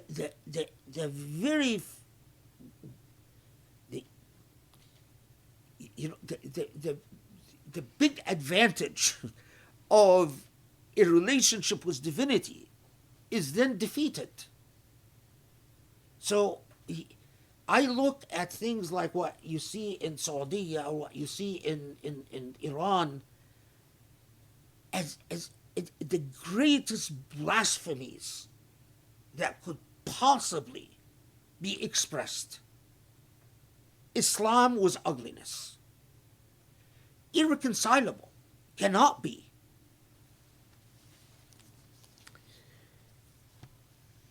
Okay. اهدنا الصراط المستقيم. Guide us that path.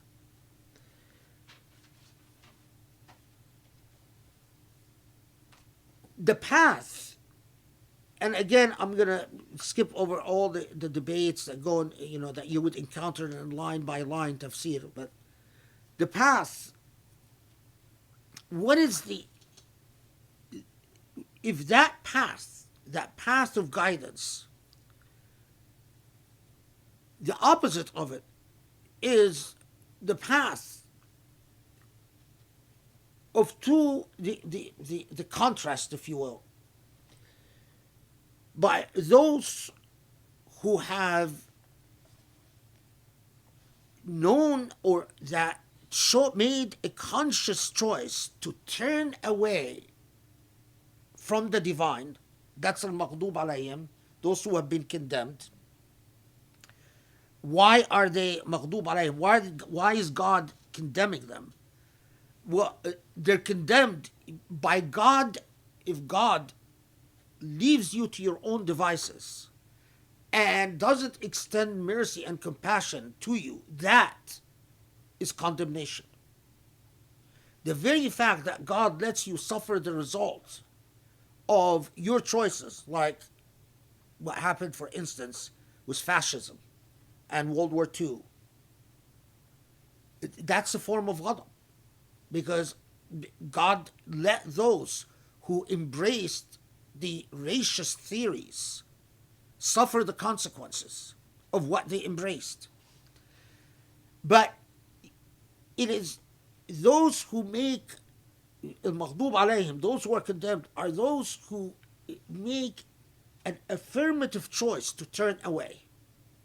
Like all those who, confront virtues of beauty and justice and so on, and tell you, no, we make a conscious choice. These are not the values that we should go for. Walad dallin are those who are lost, confused. The lost, the confused, and the condemned sharply contrast with that as-sirat al-mustaqim, the ethical path, a constitutional contract with your Lord that summed up in these 5 values. The entire Quran is a moral education in the 5 values that I set out at the beginning. Summed up in this short chapter of Al Fatiha. Brilliance beyond brilliance. I mean, it is not, again, if you've read enough medieval texts and modern texts for the matter, nothing exists like that. And that is why when there's one of the hadiths where the Prophet ﷺ says, I'll teach you the Fatiha, a revelation, nothing like it in the Torah or Bible or Zabur, nothing like it exists. It took me years of learning to understand how true that hadith is. Because nothing like it does exist. Nothing. Nothing in any ancient text you can possibly imagine. And now, Surah Al Ikhlas, which again among the earliest revelations in the Quran, I just want to take Muhammad Asad's translation. Say, proclaim, Qul huwa Allahu ahad. Say, it is one God. God, Allahu Samad, Allah the Eternal, the uncaused cause of all that exists. لم يلد ولم يولد ولم يكن له كفءا أحد. He begets not, neither is he begotten. God begets not, and God is not begotten. ولم يكن له كفوا أحد, and there is nothing that can be compared to God. We call it Surah Al Ikhlas because, like the Fatiha, it is a proclamation of a fundamental relationship with the Lord. Here is the thing.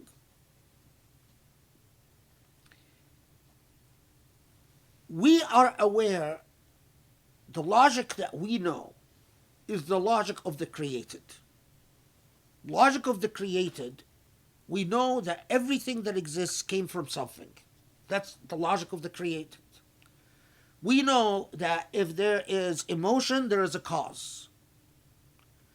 We know the laws of physics. We know the laws of chemistry. We know the basic elements that are compose creation.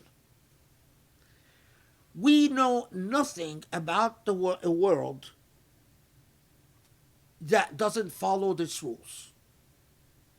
We know nothing about a world in which the laws of physics that we are aware of don't apply. The laws of biology that we are aware of don't apply. The laws of chemistry that we are aware of don't apply. Every now and then we get a glimpse of these worlds. We see things, we call them paranormal, supernatural, that tell us, wow, there are things in existence that don't seem to follow any of these laws. Some of us are even born with a gift of seeing or learn to see some of the unseen. But all of these are exceptions that prove the rule that the world that we are aware of is the world of the created. The minute any of the rules of createdness are applied to the creator, we have a huge problem. Because if God can be begetted or can beget, then that immediately says, well, if God can beget, then where was God begotten from? Then the very rules of creation make you say, well, so, God had to have a son, God to send the son to suffer for our sins. So it's fair to ask, well, what made God? Where did God come from? After all, God had, when it came to God, to divinity, God had to adhere to the laws of creation. That is what Islam, the philosophical fallacy that Islam completely rejected.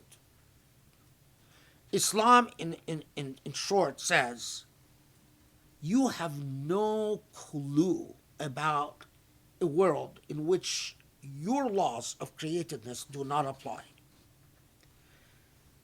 You have no clue, you have no perception. Maybe after death, you get a little glimpse in the world of barzakh. So that article of faith, that contract that you sign with Allah subhanahu wa ta'ala when you say, Allahu Ahad, Allah is singular. You are saying, I acknowledge that none of the laws of creation apply, and that I cannot access understanding of God or a relationship of God through the laws of creation. I cannot access and understand. That is why, for instance, we say that the only way you can have a path to your Lord is through grace. Because you can't have a path to your Lord through logic. Logic is not going to... Logic is the world of the created. And it will never allow you to understand anything about Sifatullah, the true characteristics of your Lord. Only grace, and grace is beyond logic. So, Allahu Ahad, Allah, the singular. Allah as-Samad. As-Samad, as-Samadiyya, you could write, and there are tons of things written about the Samadiyya. As-Samad, put it, Muhammad Asad translates it that the uncaused cause. As-Samadiyya is, put it this way, the epitome of exceptionalism. And that is why as-Samadiyya, no one can claim as-Samadiyya, because no one can claim to be the exception to everything except God. God is the exception to everything because nothing is like God. It's singularity. But it is because of God is the singularity that when God comes and says, what I've told you, must pursue is justice, you must say, I obey. Because if God was anything but the singularity, then exercising your best opinion would make sense. To tell God, well, then everything we've learned in the Quran, how many times God comes and says, yes, practical politique might call upon you to do X, Y, and Z, but what I want is justice. How many times have we seen that in our tafsir? Or, but that logic is easily refuted except for Samadiyya. Is that because you come and say, well, the reason we can't follow what is opportune, or the reason we can't follow what it serves our interests, but the reason we must be obligated to follow the principles that God dictate is because God is the exception.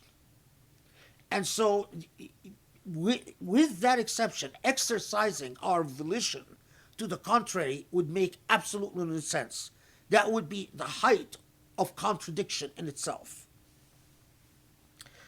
Then, of course, is not begotten and did not beget, because that then brings in the logic of creation to the uncreated.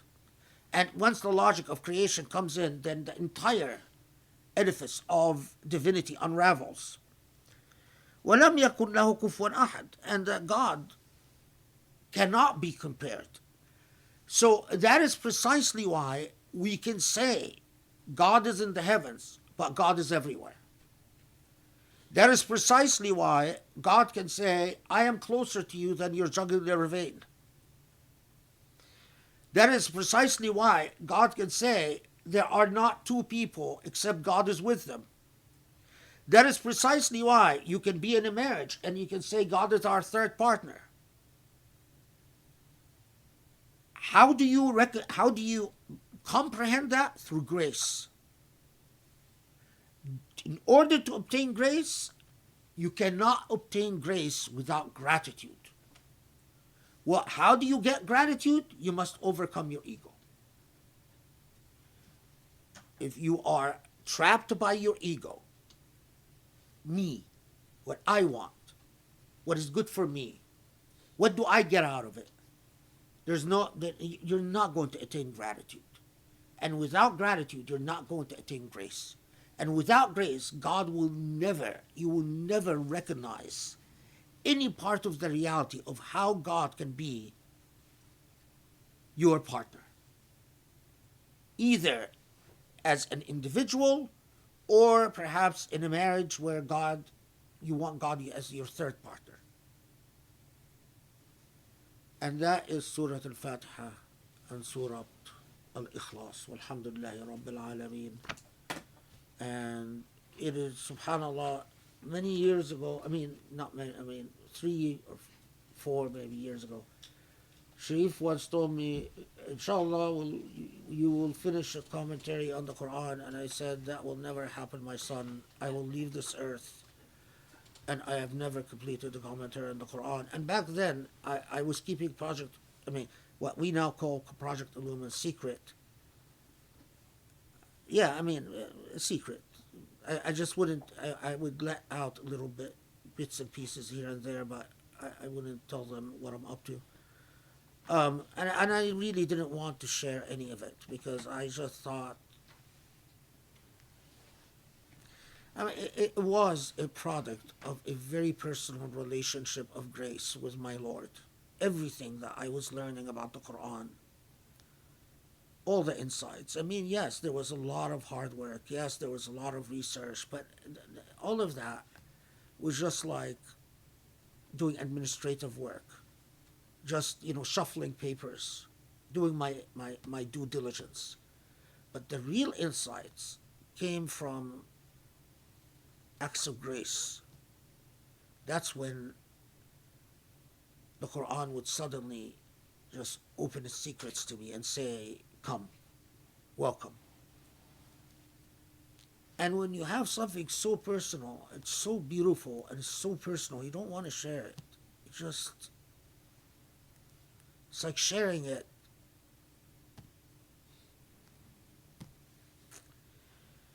But then eventually, yeah, you have to overcome your selfishness, and you also, the fact that there's no reason for you to think that you are so special that God wants to share all these secrets with you just so you can take them to your grave. And you have to get over yourself, and you have to say, no, this is not about me, and it never was about me. And alhamdulillah, that is the product of the journey that we have um, gone through together for the past years. And alhamdulillah, like everything pure and healthy, this project was born. I mean, uh, this project was have been supported by a lot of people who are not rich, who donate a little bit here, a little bit there, whatever they can. Every truly rich human being that had an opportunity to support this project turned away. Every truly wealthy human being, every millionaire that could have supported this project, alhamdulillah, turned away. Um, and yes, it's disappointing, but when I would go back and pray, and I would realize that this is too pure and too beautiful for any of the big money to support it. So may Allah bless all of you who have supported this, and may Allah bless all of you who will support this in the future. And please do everything to stand by Joe and Grace so that they can publish this, and that this can become a part of the message that our ummah so badly needs after it has truly lost its way. Walhamdulillahi Rabbil Alameen. Bismillah ar-Rahman ar-Rahim. That is not just the end of Surah Al Ikhlas and Surah Al Fatiha, that is the entire Quran. SubhanAllah. Amazing. I can't believe we arrived at this point. Do you want to take a break and then do a little bit of Q&A, or how do you feel? Okay. All right. It's sort of a somber moment, but I think the weight of this is just really indescribable. Weren't you going to do something before the Q&A, though? I mean, I have more letters that I could read for sure. It's Maghrib, right? Yeah, we should pray Maghrib and then come back. So, okay, so we'll take a break, pray Maghrib. If you have any questions, send them through the chat. And I think that probably, I mean, we talked about having sort of a fuller Q&A for everything, but we can kind of figure that out as we go. But let's just take a break now. If you have any immediate questions, send them through the chat, and then we will continue, inshallah, in a few minutes. A few divine minutes. Okay, Bismillah ar-Rahman ar-Rahim. Alhamdulillah. Honestly, there are no words. We started this project 3 years ago, 600 plus hours. Now, this is my count before tonight. 167 halaqas, so 168 halaqas after today. About 2 weeks ago, we reached over 1 million views on YouTube, which was pretty cool. We started out on June 27th, 2020, our first halaqah in the summer when we started Surah Al Hadid, and we kind of had this idea that we wanted to fundraise and try and do this project as we have. We had 1,863 subscribers on YouTube, and as of today, or as of earlier today, we have now 8,808, which is not a lot for, obviously people who have huge YouTube channels. But I'm so proud of what we do, and I think that the people who have really stuck with us and find us, they're really looking for something unusual and special. It's that small group that we learn, in the Quran, that maybe, feels alone and is out there, but they somehow found their way to us. God directed them to us. And honestly, the fact that we kind of started on this journey and then just immediately started dropping a lot of videos helped us as well. And I continue to get a lot of messages from people who are just finding us now. And so may God guide people. I always feel like with what we do, because it is kind of different and outside the norm, people are not always ready on their journey, but when they are ready, then God directs them and they find us. And so I hope, inshallah, that people will continue to find this journey many years after we're gone, and hopefully YouTube will still be around.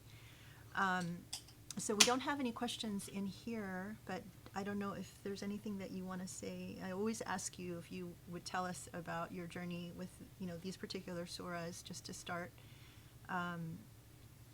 And I know you've already said some, but I don't know if there's any more you'd like to add.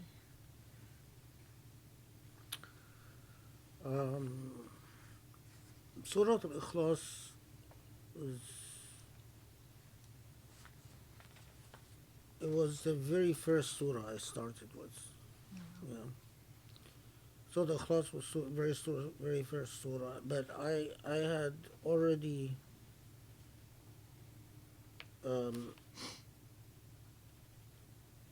I had read a lot about in the Islamic tradition about the concept of Samadiyya, Allah Samad, God, the unique nature of the uniqueness of God, and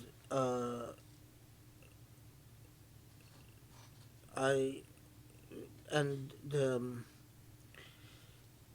minute that you say God begets, or that God followed the laws of creation to the divine self, or applied the laws of creation to the divine self, you do in fact end up with an irreconcilable philosophical problem. Then you open the door for, okay, well, if God had to follow the laws of creation to produce a son or something begotten, then the laws of creation, it's like a morphism, the idea that God has human form. Then the laws of creation ha- then have a sense of being not eternal, and being outside space and time. And then it becomes possible to ask, well, where did God come from? And that has no solution, and that is the cause for so much disbelief. Because so truly understanding why Qul huwa Allahu ahad, the notion of samadiyya, that Allah samad, that unlike any other, why it was so critical.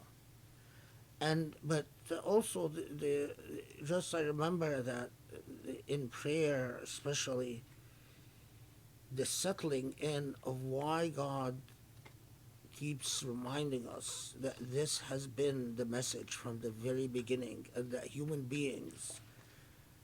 But I remember very distinctly one of the nights I was praying on Surah Al Ikhlas, and just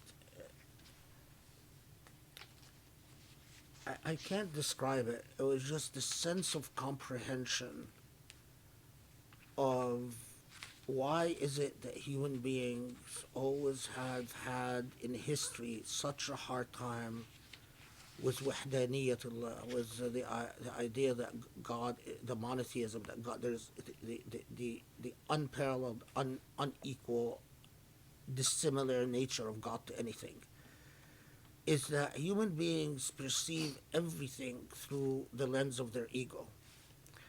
And human beings constantly approach God through the lens of their ego. And what I remember in prayer, that feeling of I don't want to put, I don't know how to, that feeling as if I got a glimpse into how the divine feels. I mean, I can't use these words because, you know, but um, the fact that human beings keep projecting their egoisms onto God, and how offensive it is. And I just remember in Surah Al Ikhlas, it's as if God was telling me the only way you can go through this journey in the Quran, and the only way I'm going to open the door to you, and the only way I'm going to allow you to understand anything, is that you don't project your ego onto me. Because that's very offensive, and that's what all human beings keep doing.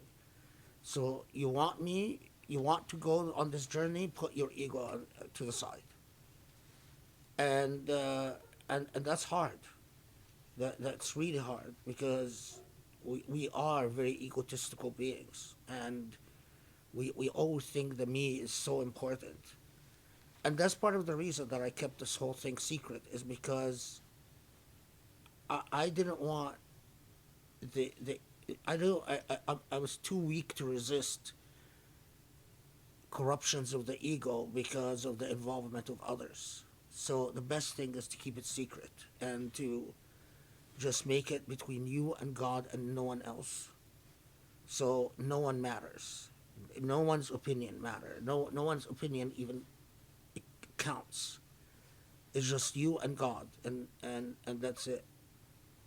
And that's the thing that I remember about Surah Al Ikhlas. I just remember that night, and I just felt how offensive it is that,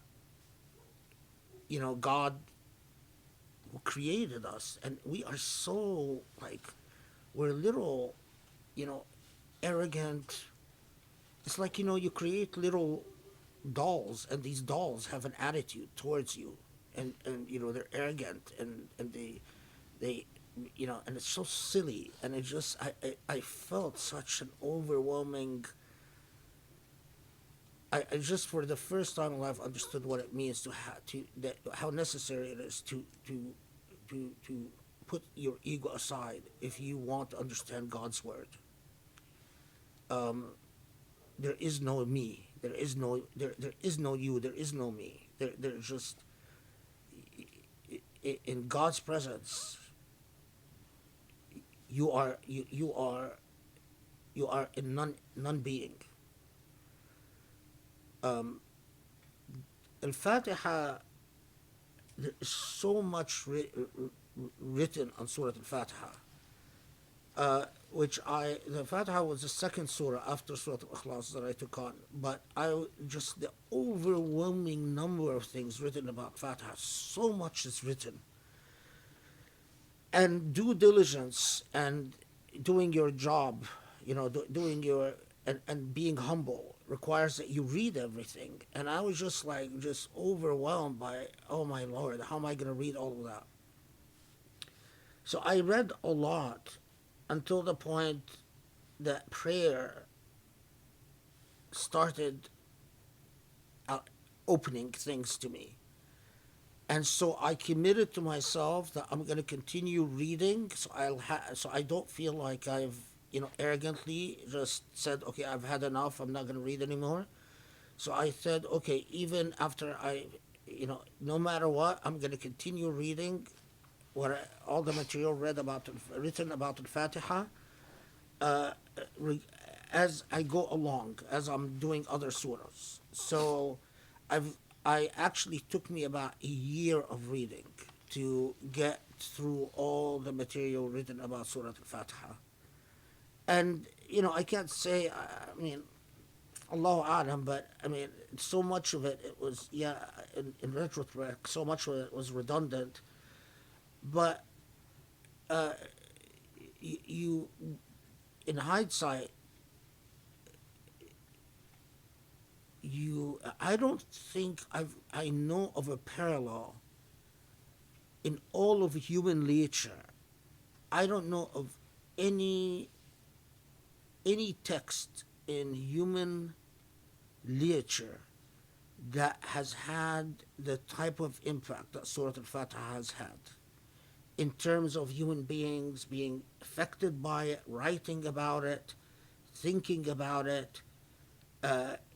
it's influencing their language, it's influencing even the way they express themselves in non-religious contexts. Um, and so, but then Surah Al Fatiha also was the first surah where I started understanding that what is required in this journey is not that I study the Quran, but that I fall in love with the Quran. And yes, I study to do my homework. Like, you have to do your homework. You can't be lazy. Love and laziness don't go together. If you're lazy, then you don't love. Um, Love requires hard work because it's your commitment. It's because you love, so you put energy. But uh, yeah, I think the Fatiha was the beginning of the love. Alhamdulillah. So beautiful. Okay, let me start. I just one last call. Anybody have questions in here? So, okay, why don't we start with some of the questions that people have sent through. Um, so this is audit. I'm just wondering if there's anything that Professor Khalid leaves out or forgot regarding his journey with Surah Al Ikhlas, because it seems quite a short commentary.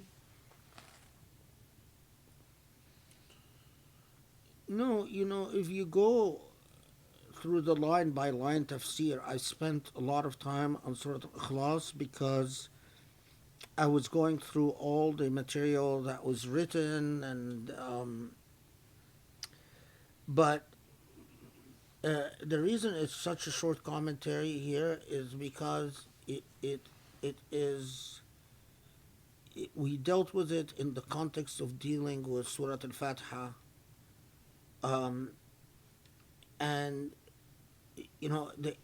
on the one hand, what we can say about God's uniqueness is right to the point and is said in such a short space of time. But the implications, I mean, all, all the human efforts at realizing the corruptions of the ego and disciplining of the ego is part and parcel of our understanding of monotheism. And so the profound implications of Allah's singularity, and you could speak endlessly about um, what the ways that Allah's singularity um, demands the dilution of the ego in order to approach the singularity. It's like, uh, Allah, it's a treasure, but the key to that treasure is that you dilute the self, is that you make the self disappear. As long as the self doesn't, uh, as long as the self is arrogant, the key will not open that treasure. And so Tawheed, from that perspective, which is the essence of Surah Al Ikhlas, this monotheism, you can say, you can talk about it for hours and hours, but the essence is what I've said today. Put aside all the scholarly debates about this and that little point and that point. It, it is, it's in direct proportion that you understand yourself, and this is saying a lot, by the way, because to understand yourself, you have to be honest with yourself, and to be honest with yourself is very painful. It's the most painful thing in the world to, because the minute you are honest with yourself, you will have to look with transparency some pleasant parts of the self, but you're going to also look at a lot of unpleasantness about the self. The parts of the self that makes you really uncomfortable because they contain your contradictions, you contain your hypocrisies, you contain the parts of you that, talk ill about people, that think ill about people, the parts of you that are jealous, the parts of you that are envious, the parts of you that are ignorant, the parts of you that are lazy, the parts of you that stab people in the back, the parts of you that betray people, the parts of part of you that get bored with people, the parts of you that are unkind to people, the parts of you that refuse to be generous, all of these things. And so to see all of that with transparency. But it is critical to know yourself. How can you know yourself if you don't look at yourself with all its darkness and light? But knowing the self is critical for controlling the ego. You can't control what you don't know. It's like, how can you control that horse? Let's say, the wild camel. How can you discipline that wild camel if you don't know that camel? And so how can you humble that ego if you refuse to look at it honestly and confront yourself honestly? And that's the hardest thing. The hardest thing is to honestly look inside the self. But here's the thing, is unless you do that, the key to the treasure will not open. That's the magical thing about the divine treasure. It will not open as long as the key of humility is sufficiently effective to open the treasure. And so, and all of that is within the very fabric of Tawheed, of monotheism. Allah as-Samad, Allah that was not like any, Allah the treasure, Allah the true treasure. And the oneness of that treasure rejects dualities. So, I have an inflated ego, but I want to know you, my Lord. How can that work? Doesn't work. Easier said than done.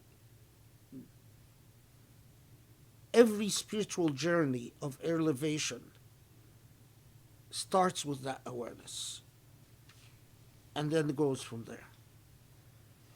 And if you're fortunate, you do it with a teacher, because doing it with a teacher can help you in confronting the self.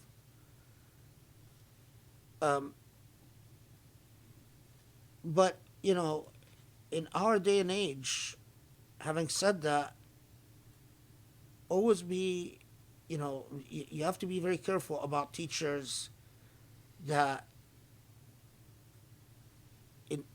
their piety requires stupidity and ignorance. Because any teacher that tells you in order to be truly pious, you have to be also dumb, not an intelligent human being, not a thinking human being, know that that's not the path of Islam. The path to God is never through dumbness or ignorance. In fact, the way that you know that the path to Allah is true is that the path to Allah welcomes knowledge. It doesn't escape from knowledge. The path to Allah tells you, go ahead, study as much as you want, read as much as you want. If you truly seek knowledge, it will bring you closer to me. It doesn't ever tell you, you can't approach me unless you're ignorant. And that's something that modern Muslims, unfortunately, are very confused about. They think that that somehow, as if God is scared of knowledge.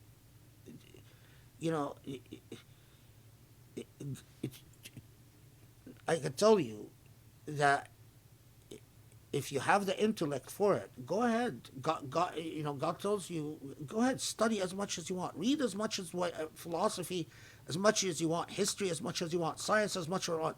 If you truly comprehend what you're reading, it will only bring you closer to me, not further away from me. Alhamdulillah. This is a question from Huda. I'm going to start with the questions that are directed towards Fatiha and what we covered today. As Al Fatiha is the key to unpacking the secrets and meanings of the Holy Quran, how shall we approach each of the rest of the chapters? Do you recommend that we read each of the other chapters with the concepts you have described about Al Fatiha in mind to better understand those chapters? Please let us know what you think would be the best approach towards understanding the other chapters through Al Fatiha. Well, go in light of this tafsir,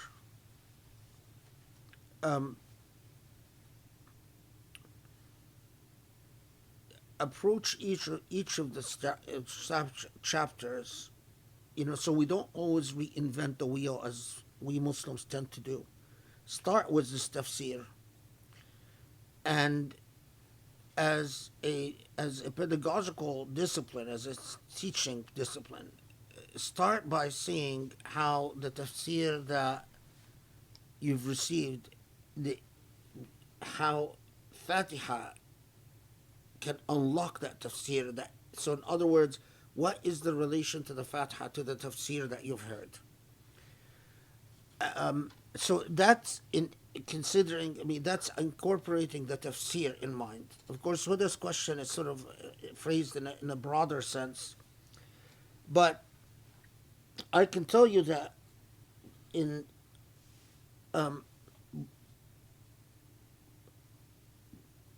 when you learn that Al-Fatiha Kitab and Fatihat Kitab and all the other descriptive words that relate to Al-Fatiha that all connote this notion that it unlocks the Quran. So there's very, I can't tell you, I've never started, and until now, I never start reading the Quran without first reciting Al-Fatiha. And once I've understood the five usul, as I call them, the five foundations of Al-Fatiha, it became a part of the discipline is to trace these five usul in every surah for an affirmation that Allah subhanahu wa ta'ala is building and elaborating about upon these five basic elements. But other than that, every session of research in researching various issues that came up or I use and I continue to use Al-Fatiha in dhikr all the time. The power of Al-Fatiha is enormous, and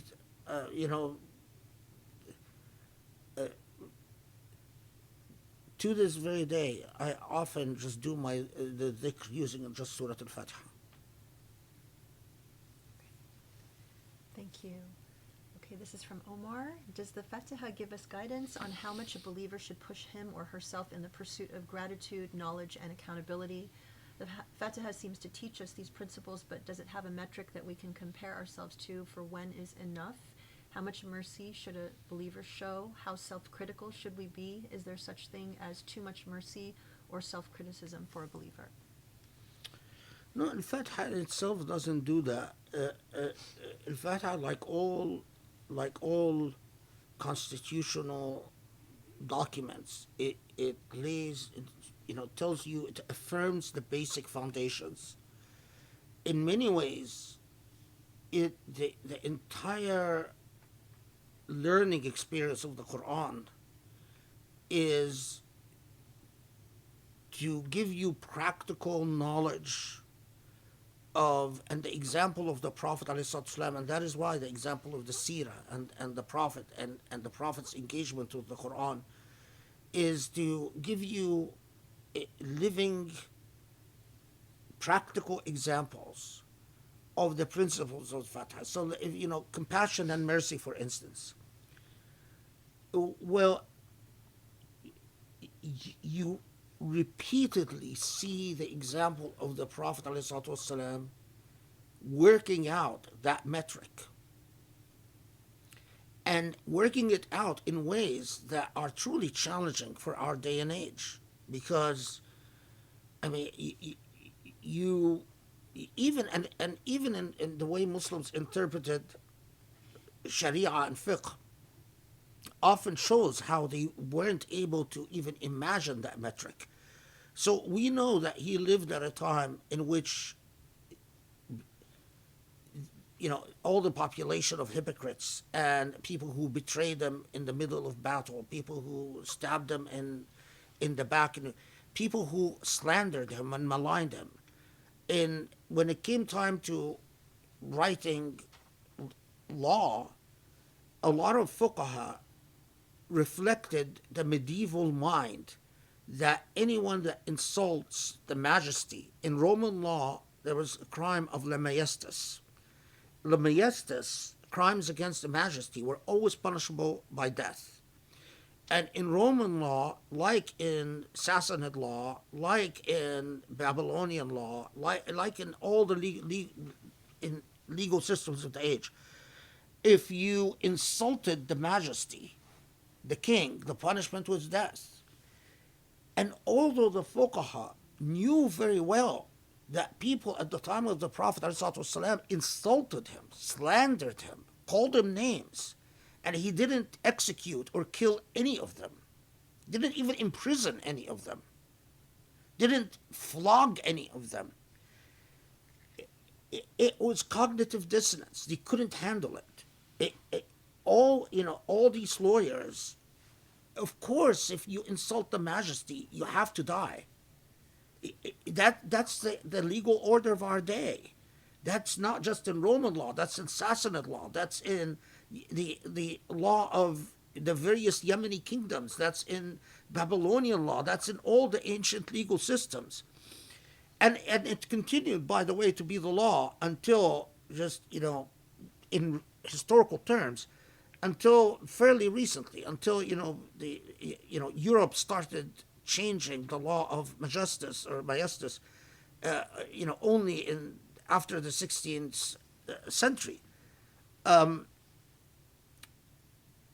But so here is an example where the law couldn't rise to the level, to the demonstrative metric of compassion and mercy illustrated by the Prophet.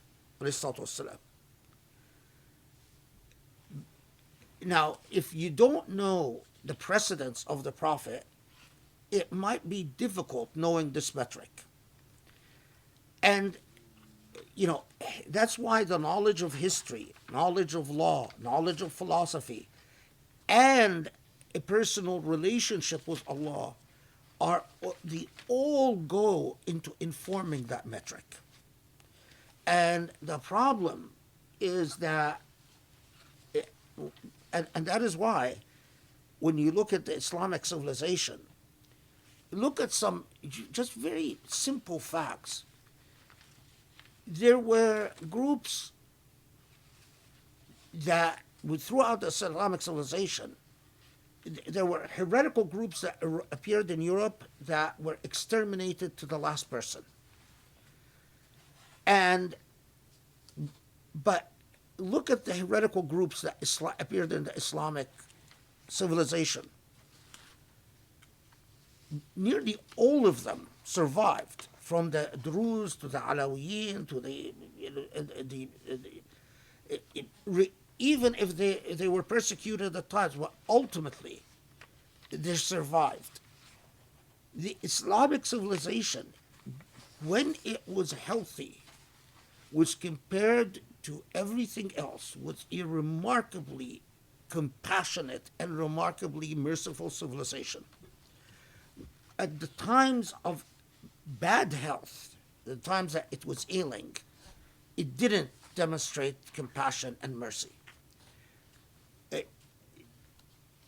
That so when the institutions of learning and the values of Islam are affecting politics, affecting economy, affecting even agrarian policies, affecting irrigation systems, affecting you find that it manifests in everything that the Islamic civilization generated or produced. When things are unhealthy, you clearly then find signs that the metric are off. And that's why, I keep saying you can never expect Orientalists to study Islamic history and show you the way that this is true, because they are looking at something that is foreign and alien, and they are asking the type of questions that are interesting to them. And the type of questions that are interesting to them has nothing to do with questions like, when was the Islamic civilization most compassionate? But if Muslims wrote their own history, took knowledge seriously, didn't just copy the colonizer. I mean, I get messages from students from Pakistan, Iran, Egypt, all the time. And these students are always, try to impress me by sending me a sample of their writing. And I can't tell you how abysmal the level of learning is when you read the work, the samples. The fact that they think that this is impressive is really sad. I mean, that is why our ability to understand the metric is so off. Because if we cannot study history, as the Fatiha tells us, study history, study ethics, study ibadah, if you can't study them, how are you going to unpack? How are you going to understand the metric at all? And as I keep saying, I put the blame first and foremost at the doorstep of rich people.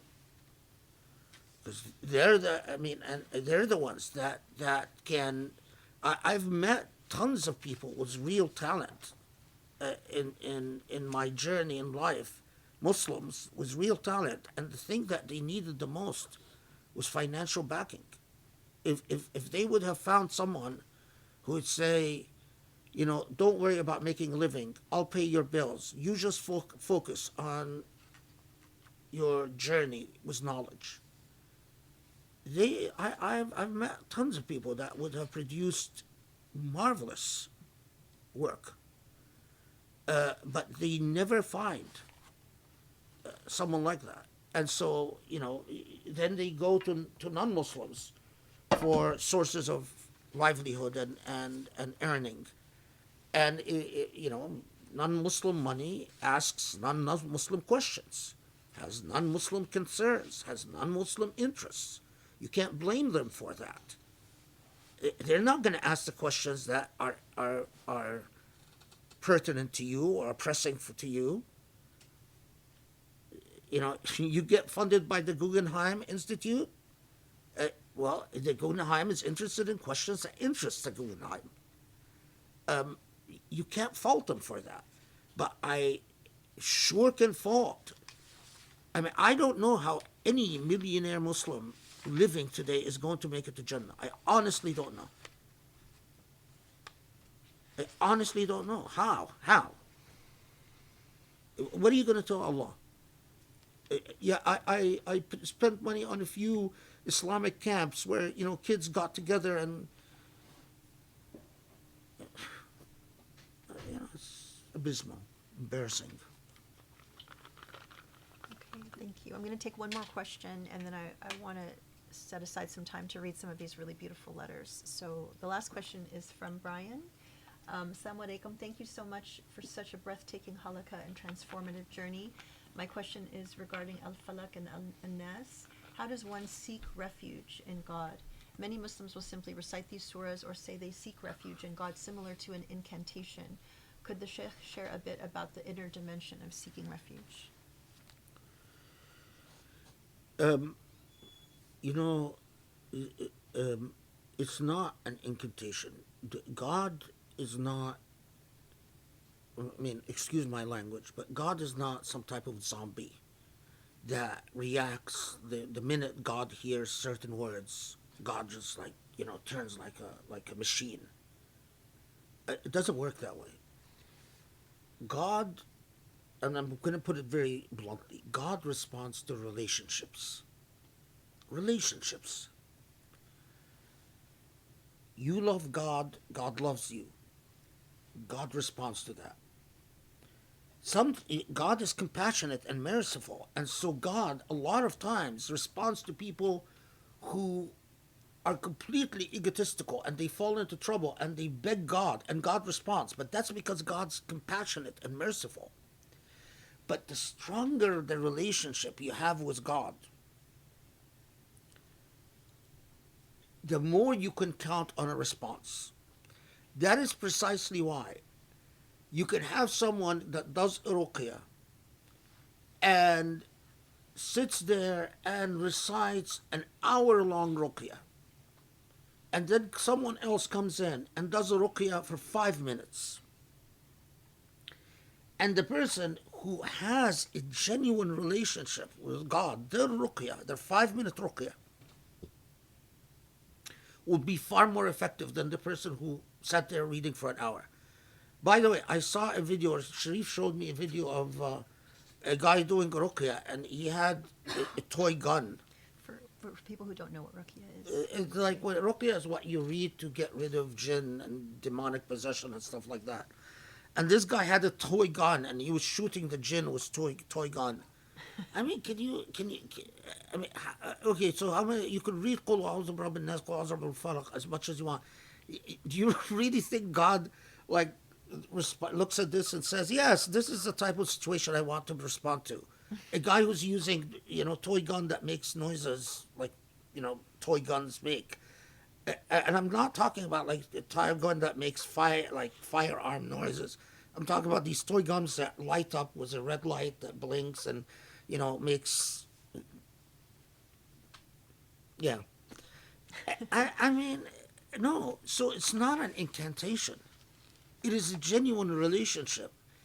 I mean, that is why, again, when my mother passed away, Allah yarhamha wa ahsan ilayha, one of the things that I felt immediately, and there's a hadith, by the way, that says this, so it's not just that hadith says that if your pious parent passes away, the angels say, the person that we used to intervene on your behalf is now dead. So something to the effect that you better step up so that we can continue intervening for you. We used to intervene for that woman or that person that died. Now you don't have someone that. And I really felt that when my mother passed away. When my mother passed away, that same night, I felt as if the angels were withdrawing from the air we breathe. And I remember very well the realization, you have to step up, otherwise the blessings that Allah used to bless you with for the sake of this woman, you cannot count on. When this woman recited al-Mu'awwizatan, Qul a'udhu birabbin nas, Qul a'udhu birabbil falaq, the heavens responded. Now she's gone. You're going to have to step it up if you want the same result. And that's the way it works. We often treat God as if God is, we take God for granted, as if God is just some type of, vending machine. You put in the right thing, you push the right button, and God reacts. It doesn't work that way. Alhamdulillah. Thank you so much. So I want to share, again, there's so many things and I don't know how long it'll take to get through, so I'm just going to start and see if we can read through. But just to express to you the amount of gratitude, the type of gratitude, the way that you've touched people's lives. And I think it's important for people who are just finding this journey, to feel also like the value of it, but also to feel probably some camaraderie and less loneliness. So in no particular order, and I apologize to anyone who I said that I would get to it, and we'll see how time permits. So I wanted to send along a thank you note for the amazing Usuli halaqas. May Allah reward you and the Sheikh for the priceless gift you have given generations to come by organizing and compiling these halaqas. Encountering the Usuli Institute years ago was the turning point in my relationship with Islam, and when faith went from being something I inherited from others to something I learned and owned for myself. These halaqas were and are absolutely essential to that transition. Okay, dear Sheikh, I'm in my 20s, living in the UK. I first stumbled upon your khutbahs during Ramadan 2021. Usuli's YouTube channel turned into my very own Netflix series, and I binged almost every video I could find. When I was 20, you saved my life. I was struggling very deeply with a crippling existential crisis. I already suffered from depression, and my religious crisis worsened everything. But seeing yourself and your wife talk in videos, reading a few chapters of your books, and listening to your khutbahs renewed my spirit. I learned that Islam isn't a religion for the lazy nor for the dispassionate. You helped me realize that Islam is a home for women like me who feel lost in this world and have been suffered at the hands of men. You helped me realize that Islam needn't be rituals and rote learning. It is engagement and enthusiasm. I pray that Allah blesses you infinitely and endlessly in all lifetimes. I pray that yourself, Grace, and your family all live long, happy, healthy lives, and that we can all reunite in the next world in the heaven of our Lord. Thank you for everything. Words will never describe the gratitude I feel for you. Have helped me fall in love with my religion and my Lord all over again. Mere mortal words cannot express the gratitude and tenderness I feel towards Dr. Khalid Abul Fadl. His work, whether it be khutbah, halaqah, or featured webinar, ignites the spark in me that is akin to what I imagine early Muslims felt when Islam was first being formed. Project Illumine especially is the chronic tafsir I've yearned for all my life. With each hour spent learning and benefiting from Dr. Abul Fadl's lifetime of work, I feel my soul expanding towards the light. I know you may feel like the larger Muslim community doesn't value your time or efforts, but please know that myself, my husband, and a small group of youth around me look up to you as a beacon of light in the darkness in our modern age. You and Usuli are always in our prayers. Thank you, and may Allah ever elevate you towards His love and luminous brilliance. Ameen.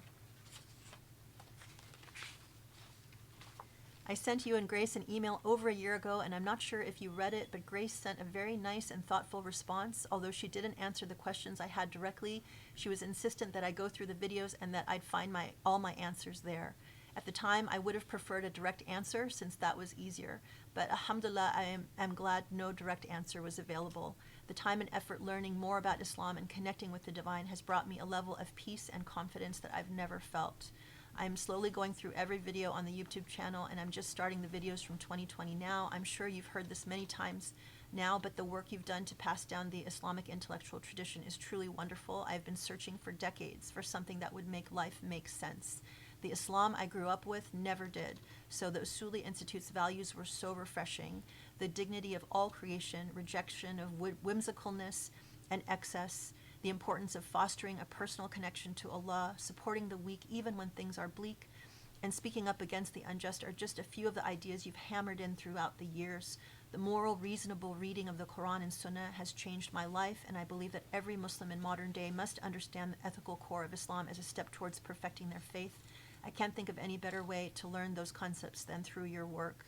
Your hard work and that of everyone at the Usuli Institute is essential, and I hope you're able to carry it on for as long as Allah wills. I only truly began living when I took steps towards allowing Allah and His ultimate grace into my life, and that wouldn't have been possible without all the books and khutbahs and halaqas and book suggestions and cool du'as and other videos. My most heartfelt thank you for everything you've done. I pray Allah will accept your efforts, and I hope you know that you've left an indelible mark on the minds of many throughout the world and throughout time, a fitting outcome for unwavering dedication to such a timeless message.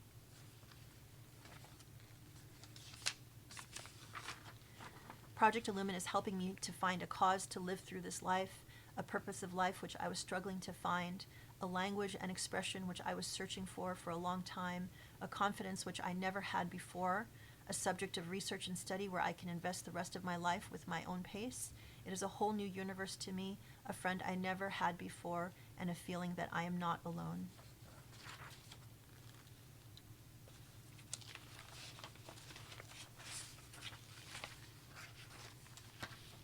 I hope this finds you well. I am from Pakistan, and my brother introduced me to the professor's work and the Usuli Institute. I have watched many short clips, and I adore you and your stories. I was waiting for the right time to start the videos under Project Illumine, and I finally started today on the first day of Ramadan. It's 3 a.m. here, and I just finished the pilot episode, Surah Al Hadid. I am in tears and at a loss for words. The way the professor explained everything and completely merged the themes and linked them has me crying nonstop. Although it's been 2 years and I'm late, thank you so much for this. Thank you for the work you are all doing, and thank you for opening my eyes and mind to such new dimensions and perspectives. And then I got another email from the same person. I'm really new to the project, but I do have a lot to thank the professor for. This is the first time I see and feel Islam being humanized for me. The videos mentioning our rich history, literature, justice, and morality, comedy, fashion, music, makes me so emotional and empowered that during my prayers and sujood, I thank Allah for the beauty He has created for us through such diversity and richness. The realization and gratefulness is in my heart because of the professor and grace. Apart from this, the professor's words are opening new meanings and perspectives for me, and I realize now how much I was craving that. I finally feel a sense of hope and peace. I am so grateful to the professor for sharing his Quranic journey with us. It means so much more than he will ever know. If I were rich, I would have gifted him all the manuscripts, books, and Coca-Colas I could find, but I'm not rich, so I will be praying for him, learning as much as I can, spreading awareness about his work and the Usuli Institute. I hope that counts, even if it's just a little bit. So thank you, Professor, for making me see that life and religion go together, and no, it's not no plot, just vibes, but instead is very much a sublime plot, immaculate vibes. Thank you, Professor, for making me realize that as a Muslim, I have much to do for myself, the people around me, and the people who will come after me. Thank you, Professor, for helping me fall more in love with the Quran. Thank you, Professor, from the bottom of my heart for helping me understand that I can see Allah with me wherever I go.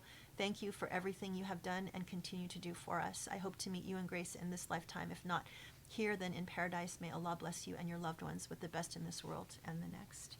And then she created a small clip from Surah Rahman, and this is where you were actually saying, I hope we could raise money and, continue this journey. And she said, I was in tears and I kept saying, you did it, you did it, you did it. And it was very sweet. So she sent me a link, and that was really beautiful.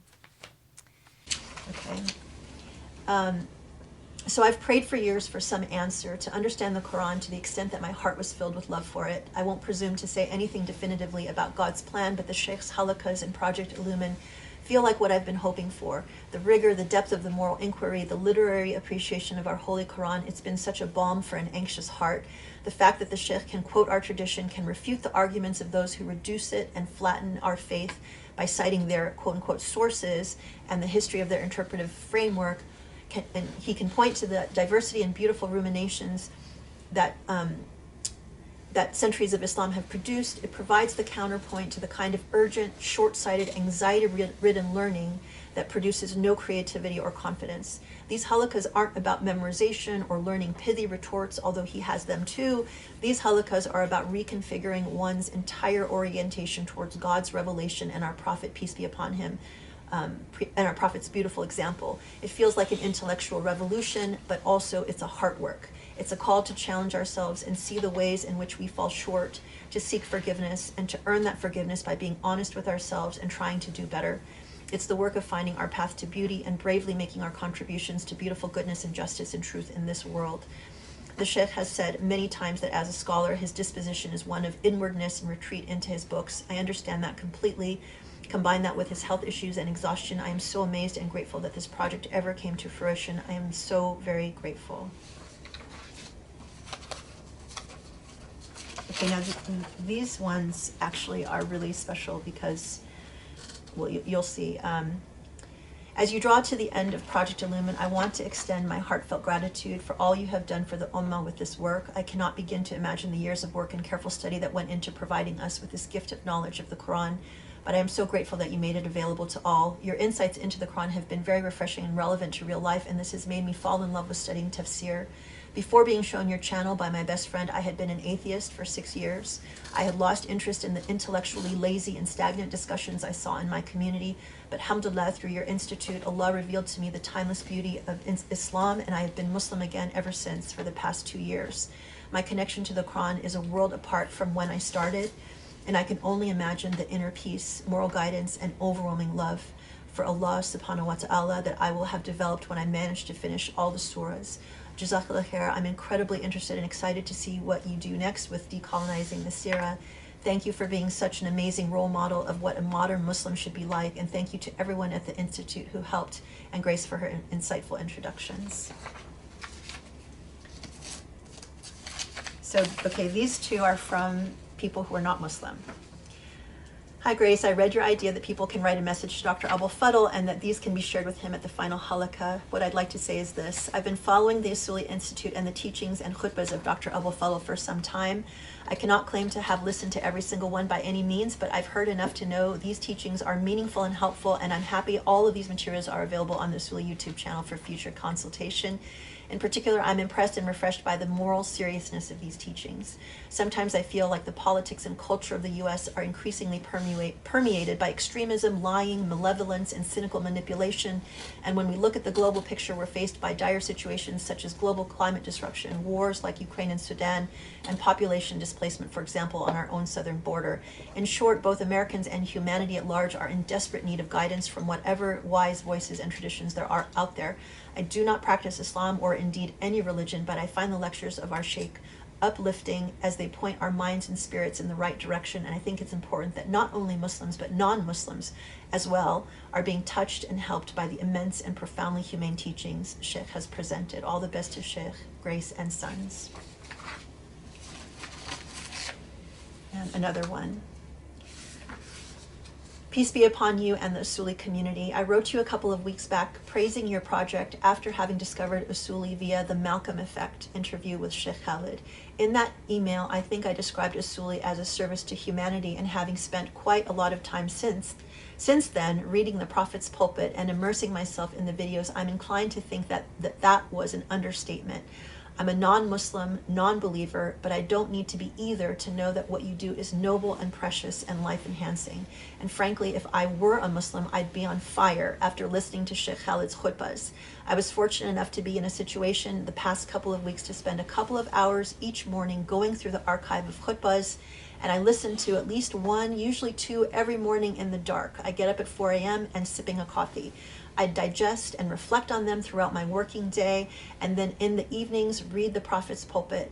It was so refreshing, so invigorating, even or especially when the material was unsettling, jabbing me in the conscience, mocking my hypocrisy, challenging me to be a more authentic human being.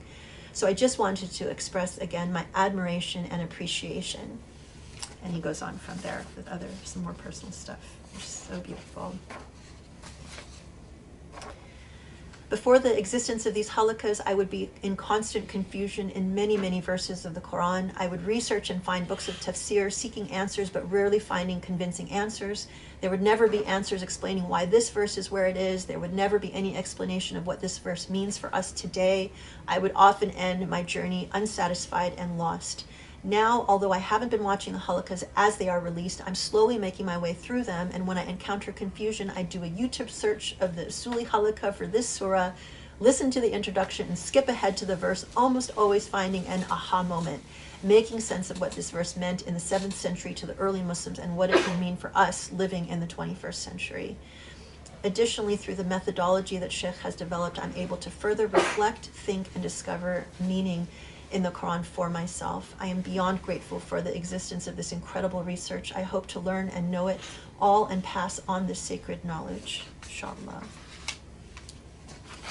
Okay, last one. There could be more. This one's a little longer. Dear Grace and Professor Abul-Fadl, for years now I have been unable to express my thank you for doing all that you do.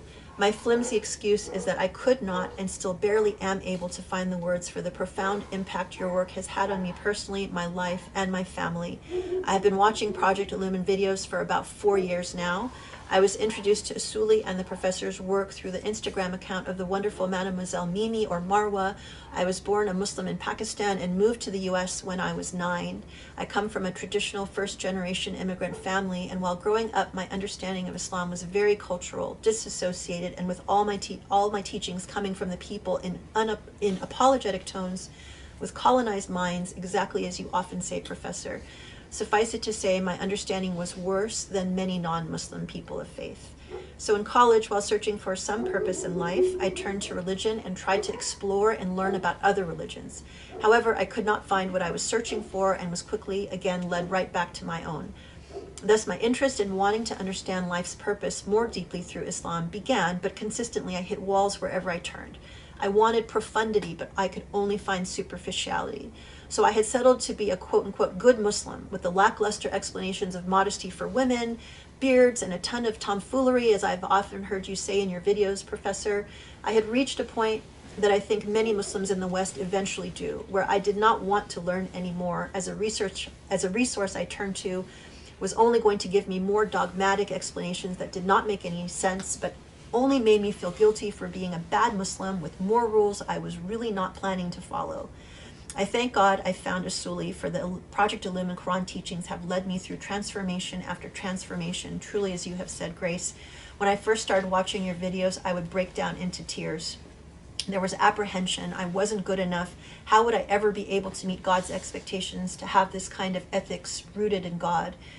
Fear how I would be perceived by the majority of others who only believed in a very hypocritical, unintuitive, and dogmatic Islam. But I managed to get through video after video, fearful, yet I could not stop. Surah Ad-Dukhan, Maryam, Qalam, Saba, Al-Jinn. I had managed to get through, I watched other surahs before these, but these are the ones I can never forget because this is where I began taking notes. I was no longer watching your videos with just a sense of wonder and apprehension, but also a seriousness to follow and to not forget. This was the translated truth I had wanted to know all along, but I didn't even know it. It was an unlearning and relearning of Islam anew. This underlying beauty in Islam I could never have found in my entire lifetime had it not been for the hard work you have been doing and the sacrifices you have made. Grace, when you often talk about a convert's journey and how even Muslims born should go through their own convert-like journey, I find myself agreeing with you. I truly feel lucky to have been given the chance by God to do so through the Usuli Institute. Your teachings, Professor, have kept me afloat through my lowest points and helped pull me through many struggles. Your khutbahs compel me to think more critically, to try to see the truth for what it is. I have done my best to try to translate into Urdu and tell what I learned to my family, who used to be and still somewhat are a traditional and cultural Islam following family. However, I have gotten to also watch them change and start to transform through our discussions. I've gotten to see firsthand the kind of impact your teachings can have, Professor, when I try to live and represent what I have learned from the Quran. Thank you for, I feel that I have found the Muslim community I have always wanted whenever I watch your videos. I also hope that you won't mind that I have on occasion called myself your student, albeit I'm a virtual one, to people when trying to explain the profound effect your Islamic teachings have had on my life and the Islamic beliefs I hold today. I'm still currently on Surah Al and I hope to keep going on this journey, inshallah.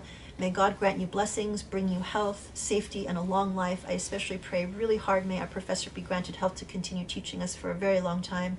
Please also make dua for me. If I ever get the chance, I hope to overcome some personal struggles and inshallah to be able to pledge myself for Project Illumine too. gratefully from a student, thank you for all that you do. Thank you everybody for staying through that, but I think it gives you a really beautiful flavor of how this work has impacted so many people around the world. I have a whole binder full of more, and maybe we'll share other ones if the occasion arises. But thank you everyone, seriously. I'm so grateful, and I'm still mind blown that we have concluded the entire Quran.